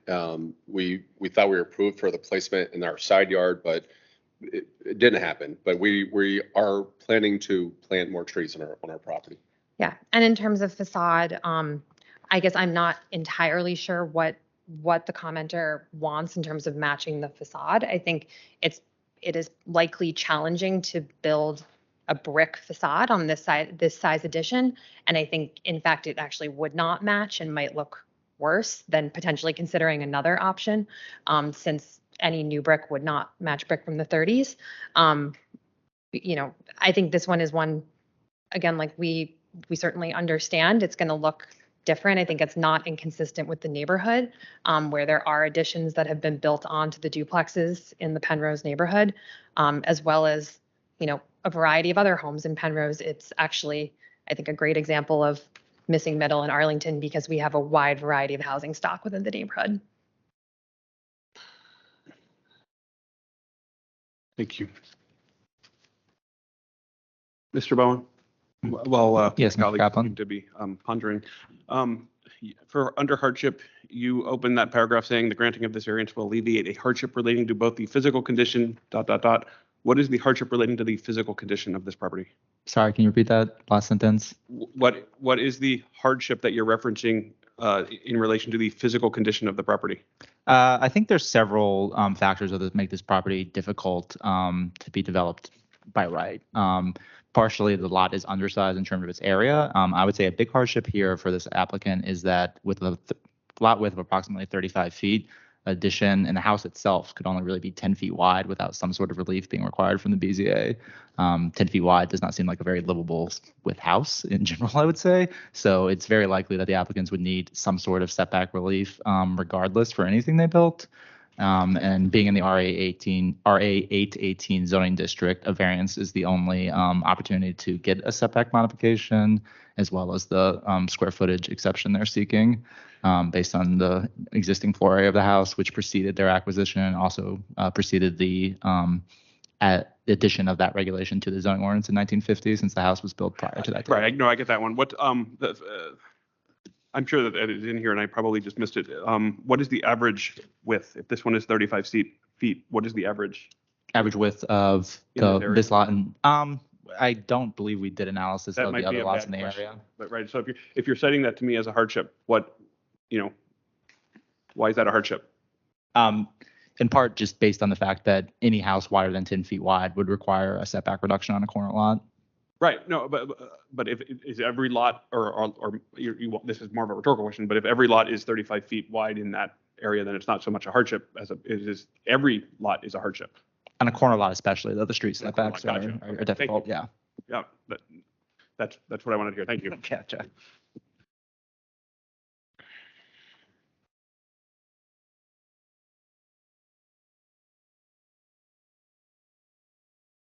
Anything from my colleagues? Mr. Chairman, Ms. Malice. so we're doing a variance for two reasons. One is placement, and the other is the 50%, Correct. because there's no use permit option here. Correct.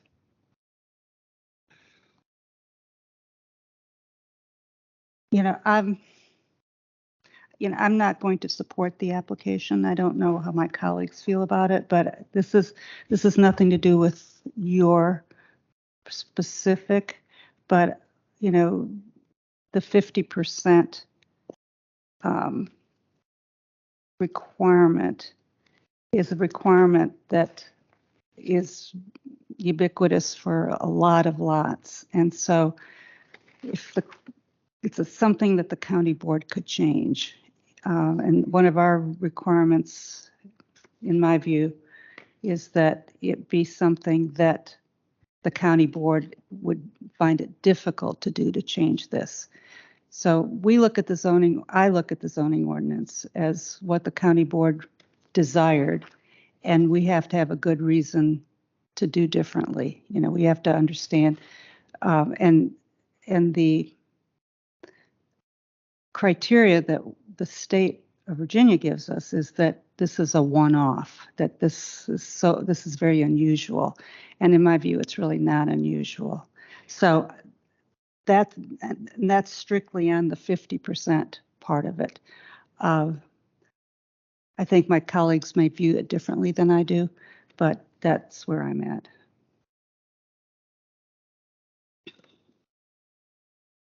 Any other comments or discussion for the board?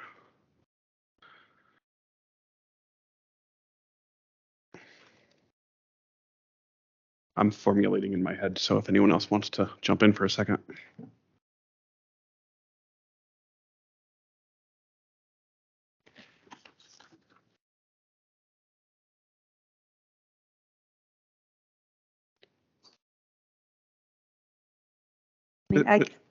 I can keep talking. No, Mr. Bowen, I'm going to put you on the spot and you probably won't be able to answer my question.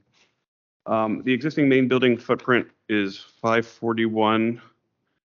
I guess somewhere in here is the aggregate footprint. I guess my question is this house's aggregate footprint similarly situated to others in this area? We didn't do that analysis. Yeah, I'm putting you on the spot. Yes, so I can't answer that. Does the being a offhand. corner lot affect that at all?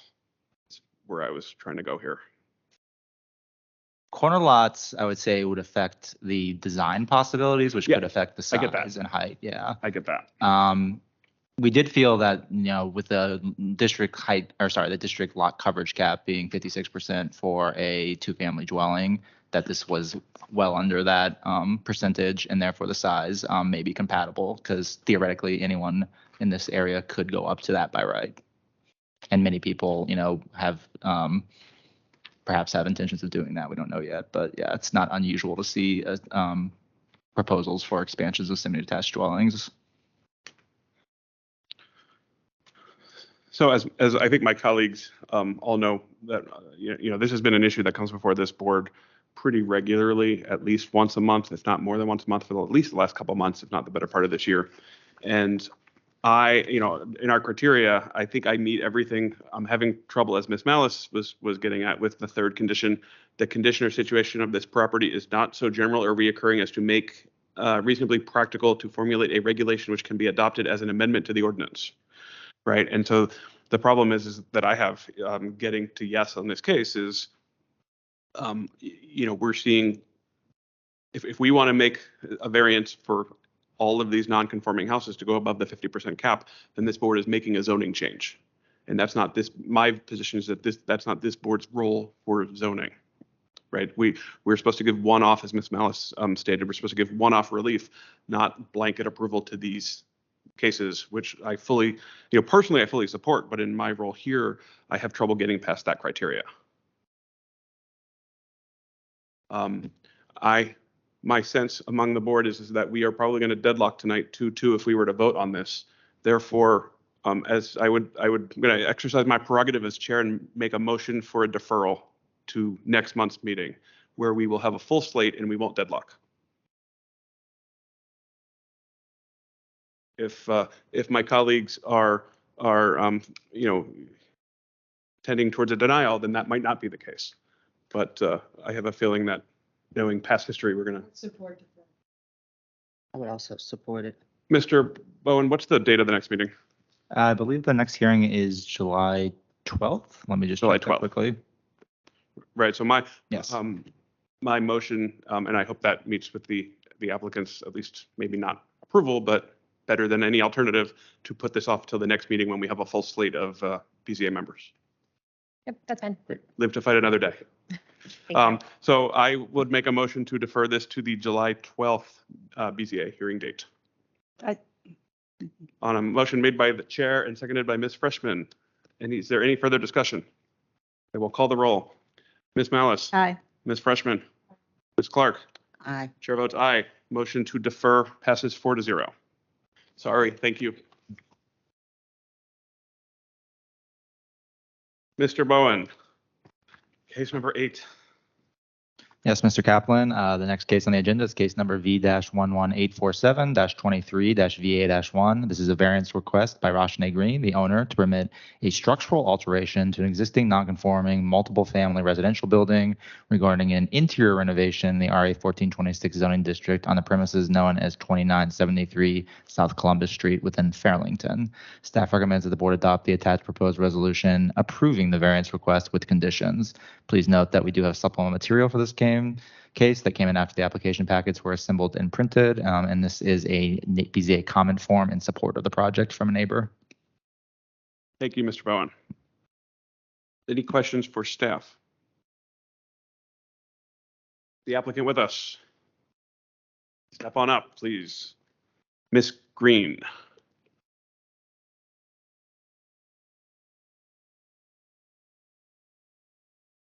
Do I just start talking?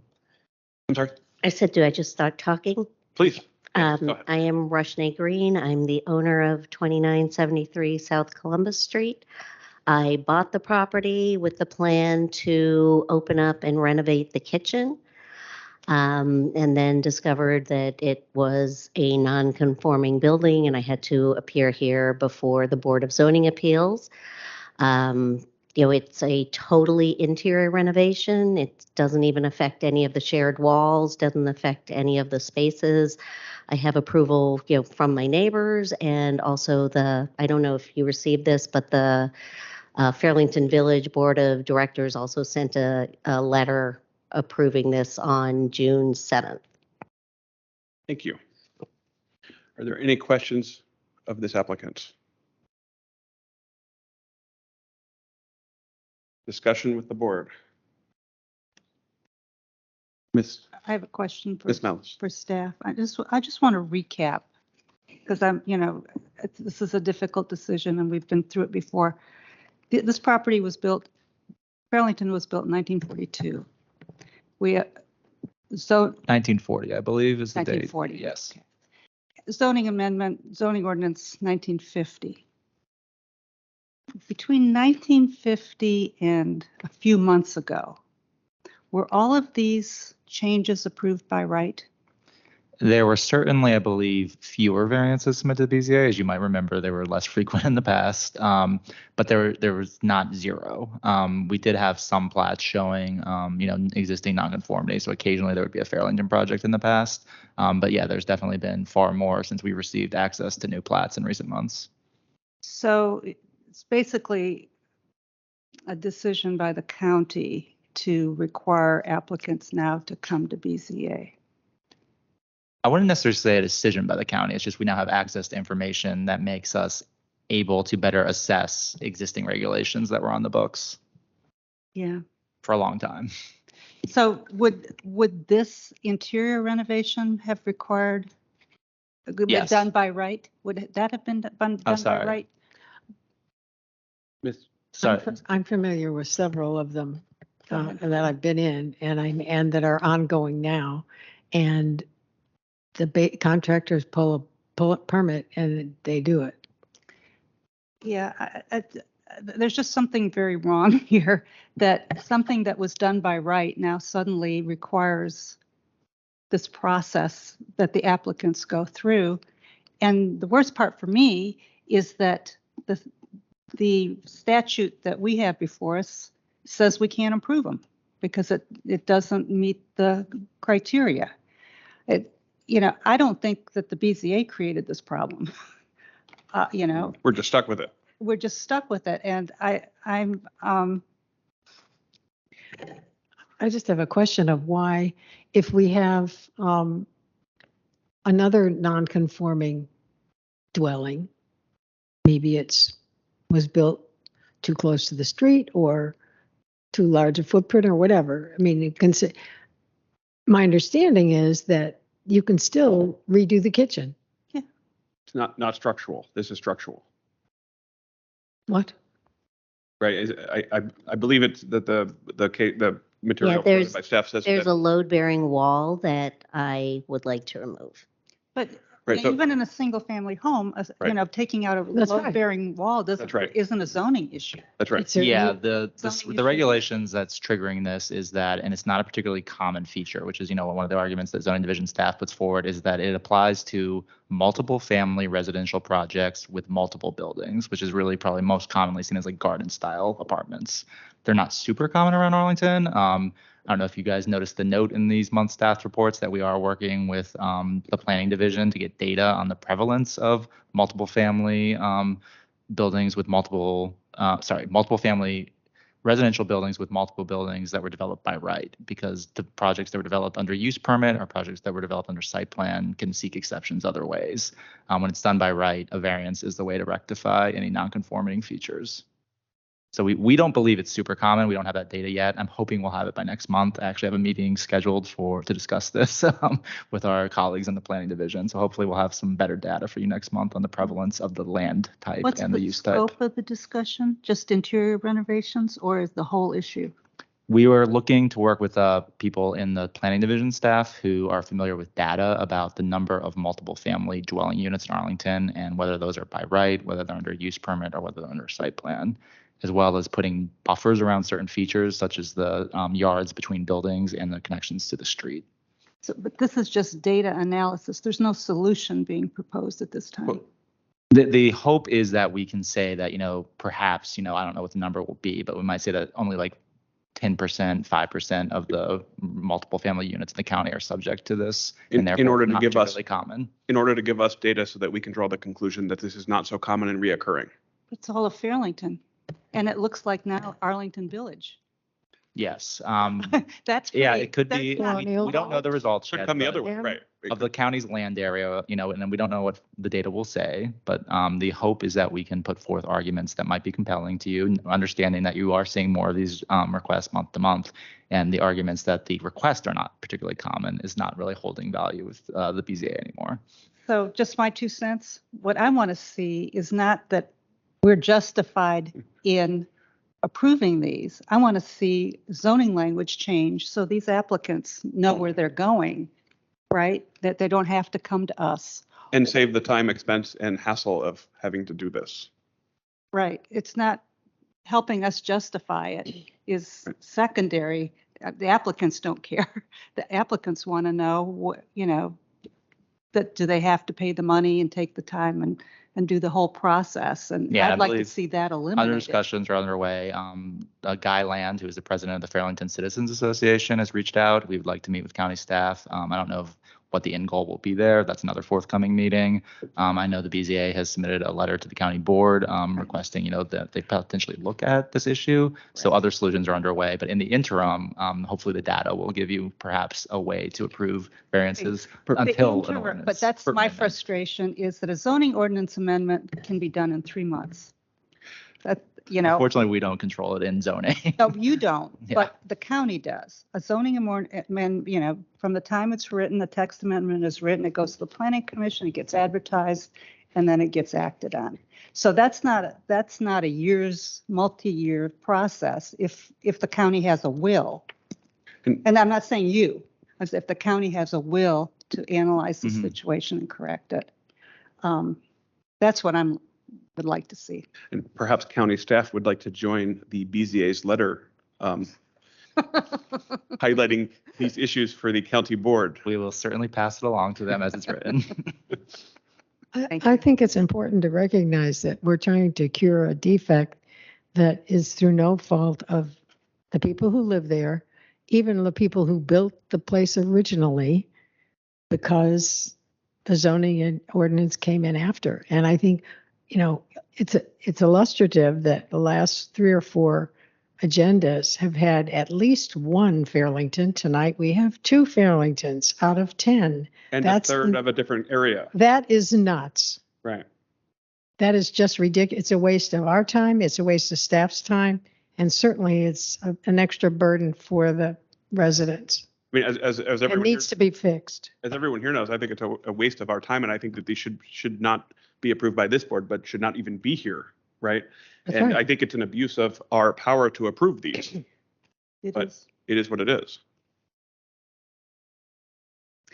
So That being said, this is not the. I'm going to put, the others on a spot here, but I am going to be a dissenting voice on this because I don't think it's within our powers it's not within the statute to approve this.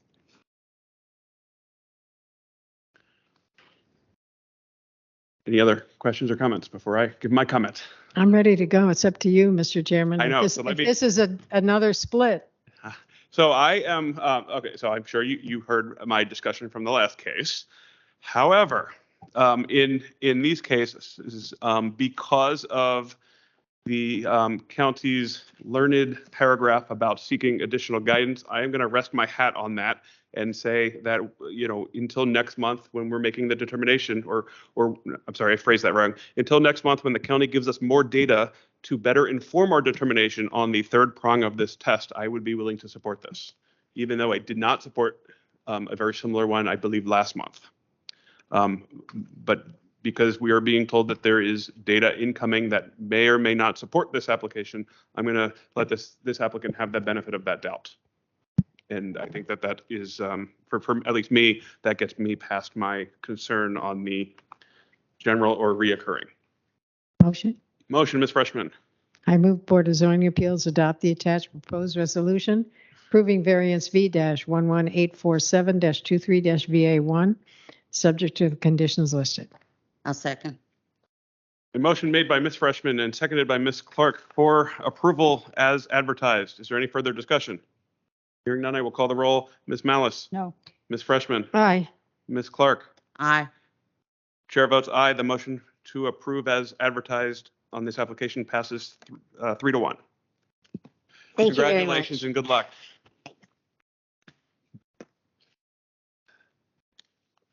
Mr. Bowen, next case, please.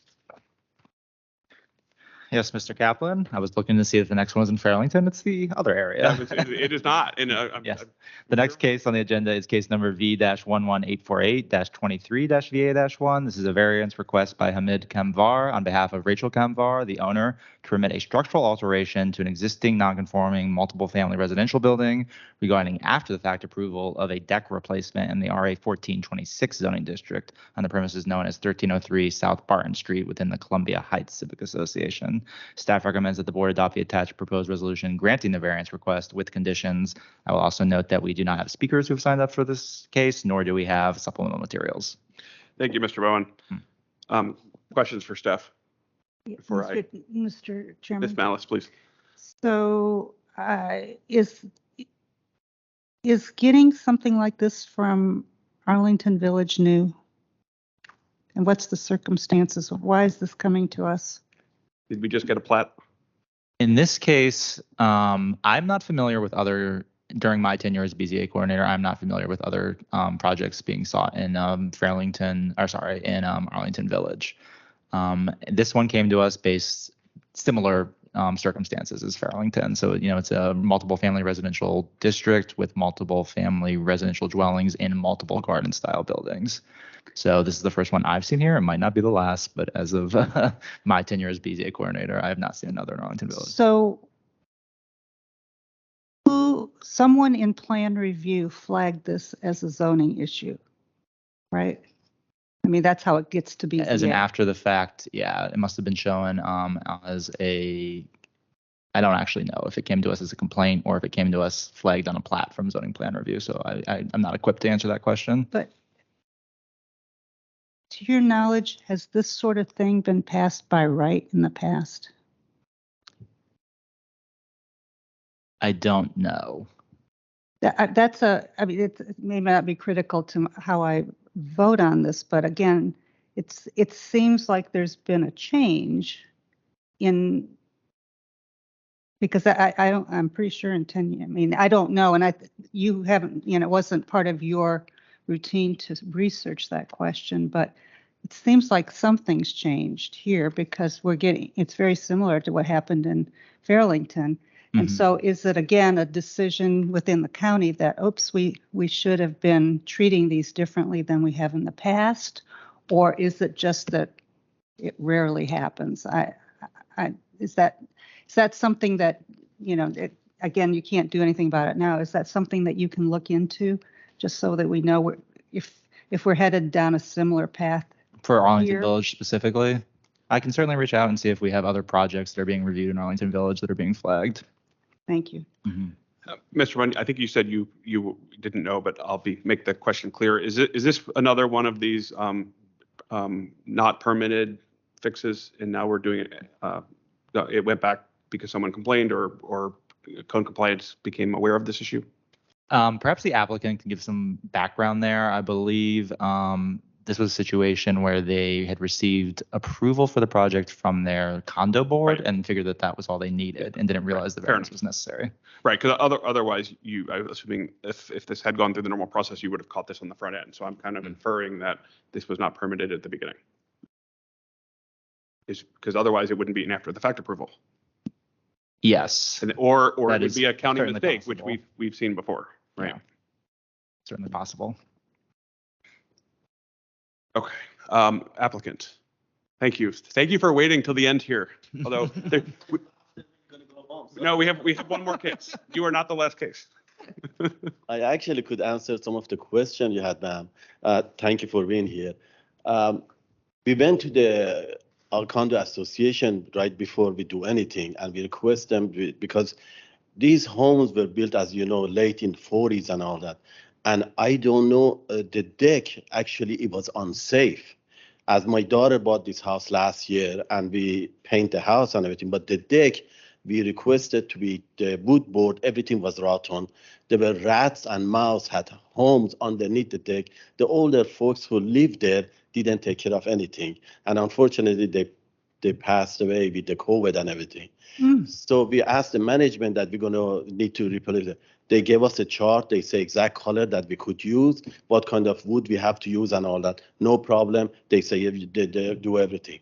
When we were putting the deck, we got rid of the wood.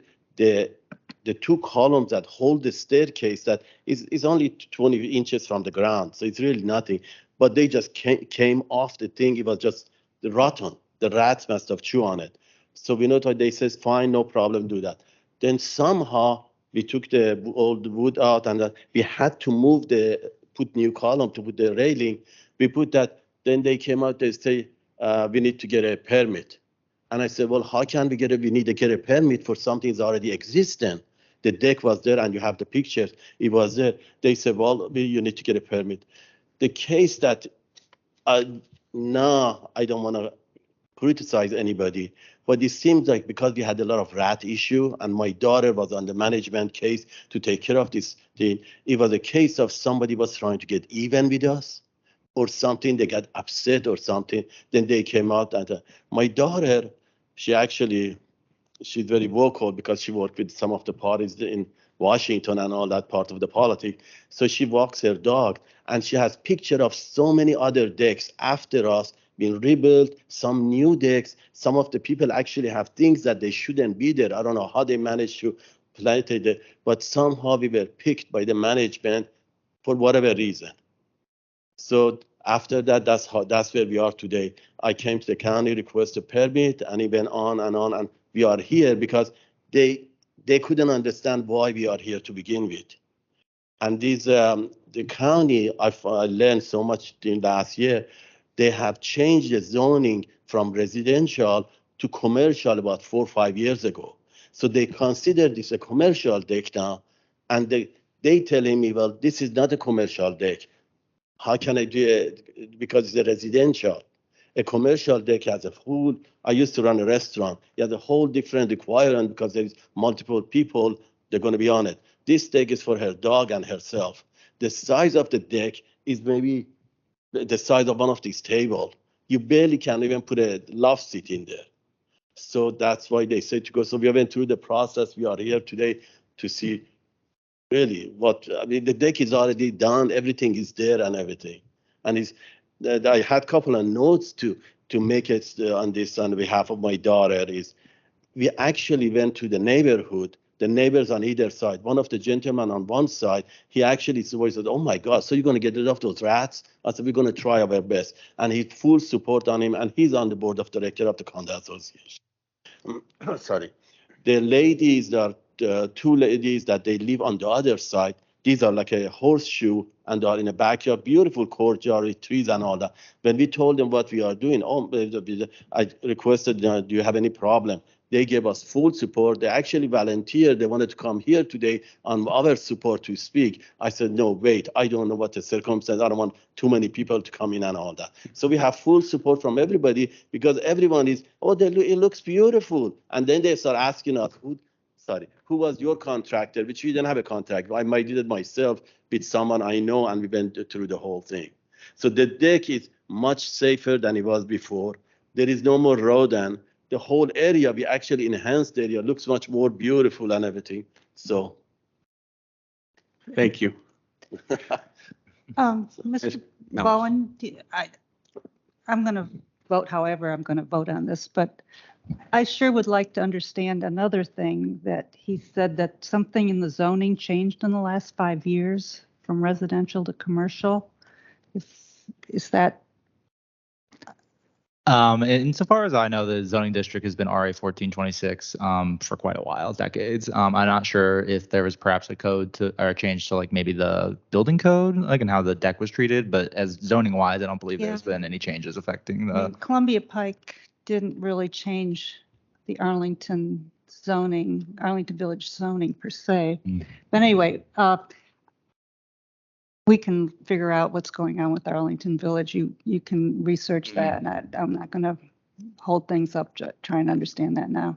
I did have one, if the board is interested, and asking how this project might be different than others. This is treated as a structural alteration because the deck was entirely rebuilt. For certain deck projects, if you're just replacing like the floorboards or the railings, that would not be considered structural. So certain work can be permitted by right. When you take it down to ground level, at that point you're rebuilding a non-conforming feature. Since we're in this la land, I don't feel like I have to be consistent about anything, and so I'm going to support this application. Mr. Bone, I just have a quick crazy question for you. Right, if this board wanted to make a point and just not approve any of these, right, because we wanted to make a point to the county board, and I'm not saying that that's going to happen because I don't think it will, right? But what if this were the only egress into the house and it collapsed tomorrow and now they're coming for a permit and this board says we need the county board to fix this, right? What would the applicant be left to do? They can't enter their house anymore, right? I mean, like this is not a sustainable problem. For every one of these to have to come before the board, whether it's the next case is a window well, not as I don't say not as important, but not as structurally important to entering the house every day, right? And so like I guess I mean my I don't know if you're not going to answer this question, but like what would an applicant be left to do if this thing collapsed and this board was making a point? We're not approving any of these because the county board needs to act. What would the next step be for this applicant? Of course, they would have the option to appeal the decision to the circuit court. Otherwise, the BZA is the relief to seek the variance. And so I think they would really have to wait until such an amendment was made. Administratively, I don't think we would have any other authority to grant exceptions. Yeah, I mean, I'm just trying to highlight the absurdity of this situation, right? And Mr. Kaplan, I have to just add something to what you just add. When I originally applied for the application, and I said, I don't know what I'm supposed to do. So a gentleman came, started helping with the application, and there were a couple of questions he couldn't answer. So he asked for a supervisor. His supervisor came in and tried to do it. Then it was a section he couldn't answer. So the third person had to come in to do. And finally they said, okay, just let it go, then we deal with it. So the whole system is actually sometimes is not clear enough for applicant rather than the staff. I mean, I think it's absurd that applicants on these, the last two cases in this case, and I'll leave out the R27s, but these 1426s, like absurd that these applicants have to come before us and spend this time and money to be here. So that being said, Make a motion. please, sorry. I wanted to rant. I move that the Board of Zoning Appeals adopt the attached proposed resolution approving the variance V-11848-23-VA-1, subject to the conditions listed. Second. Thank you. Motion made by Ms. Clark, seconded by Ms. Malice. I will call the roll. Ms. Malice. Aye. Ms. Freshman. Aye. Ms. Clark. Aye. The chair votes aye. Motion to approve as advertised passes 4-0. Thank you. I'm sorry you had to come, but I learned it's a so great looking much. deck. Oh, believe me. I think you might be building decks for everyone in your facility.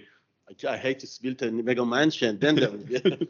Thank you. Mr. Bowen, can you call the last window well case here, please? Yes, the last case on the agenda for tonight is case number V-11849-23-VA-1. This is a variance request by Joseph Spytek and Linda Kozmar Spytek, the owners, to permit an addition to an existing non-conforming multiple family residential building regarding the expansion of an existing window well and an egress window in the RA 1426 zoning district on the premises known as 3421 South Utah Street within the Fairlington Civic Association. Staff recommends that the board adopt the attached proposed resolution granting the variance request with conditions. We do not have any supplemental material submitted for this case, nor do we have any speakers who have signed up. Are there any questions for staff? Because we need 4 of these in one night. Is the applicant with us? Virtually. Yes, we are here. Excellent. Miss Spytek? It's Joseph Spitek and Linda Kozma Spitek. Thank you. There we are. Go ahead. Yes, we have submitted for variance to install an egress window in the front of our unit here in Fairlington, primarily because our son graduated from college and is working from home, and he spends 8 hours a day in the basement, and so in case there is a fire at the top of the stairs where I do all of the cooking, he would be trapped down there. So an egress window would be a logical way for him to exit out of the basement. So we've lived here for 30 years and haven't had a need for this until now, since he's spending so much time in the basement. Thank you. Any questions for the applicant?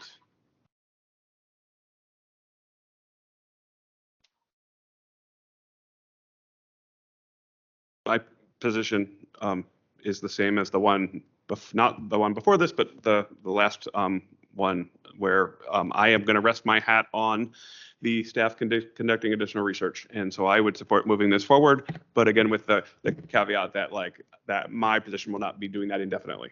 So can I add something? I support civil disobedience.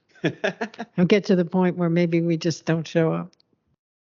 I have a motion. May I add something? Please. Okay.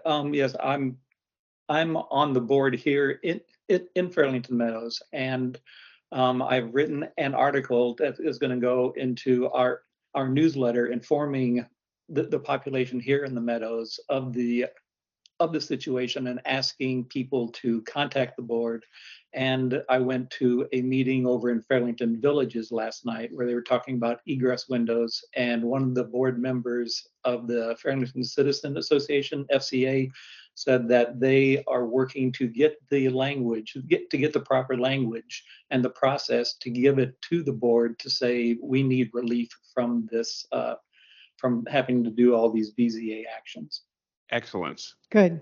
And this board has also taken a position with the county board too, and we've sent a letter, and we'll work it from our end as well. Mr. Chairman. Thank you. Ms. Malice. Yeah, I need to be a dissenting voice because there needs to be someone in the BZA that just says that, the position that the BZA is in is wrong.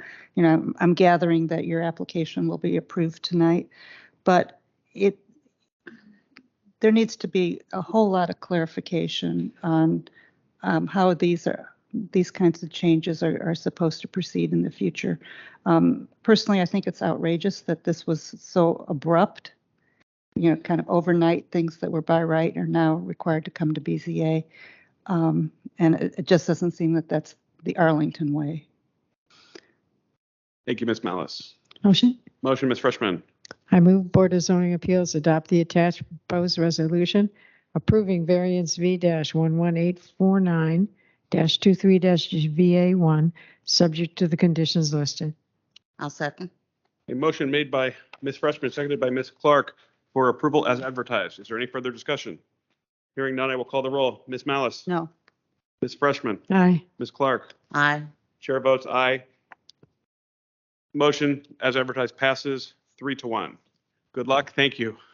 Thank you. For waiting to the end. Sure. I move approval of the meeting of the BZA minutes of May 10, 2023. Second. Motion made by Ms. Frischman, seconded by Ms. Malice. Is there any further discussion? Hearing none, I will call the roll. Ms. Malice. Aye. Ms. Frischman. Aye. Ms. Clark. Aye. Chair votes aye. Minutes pass 4-1.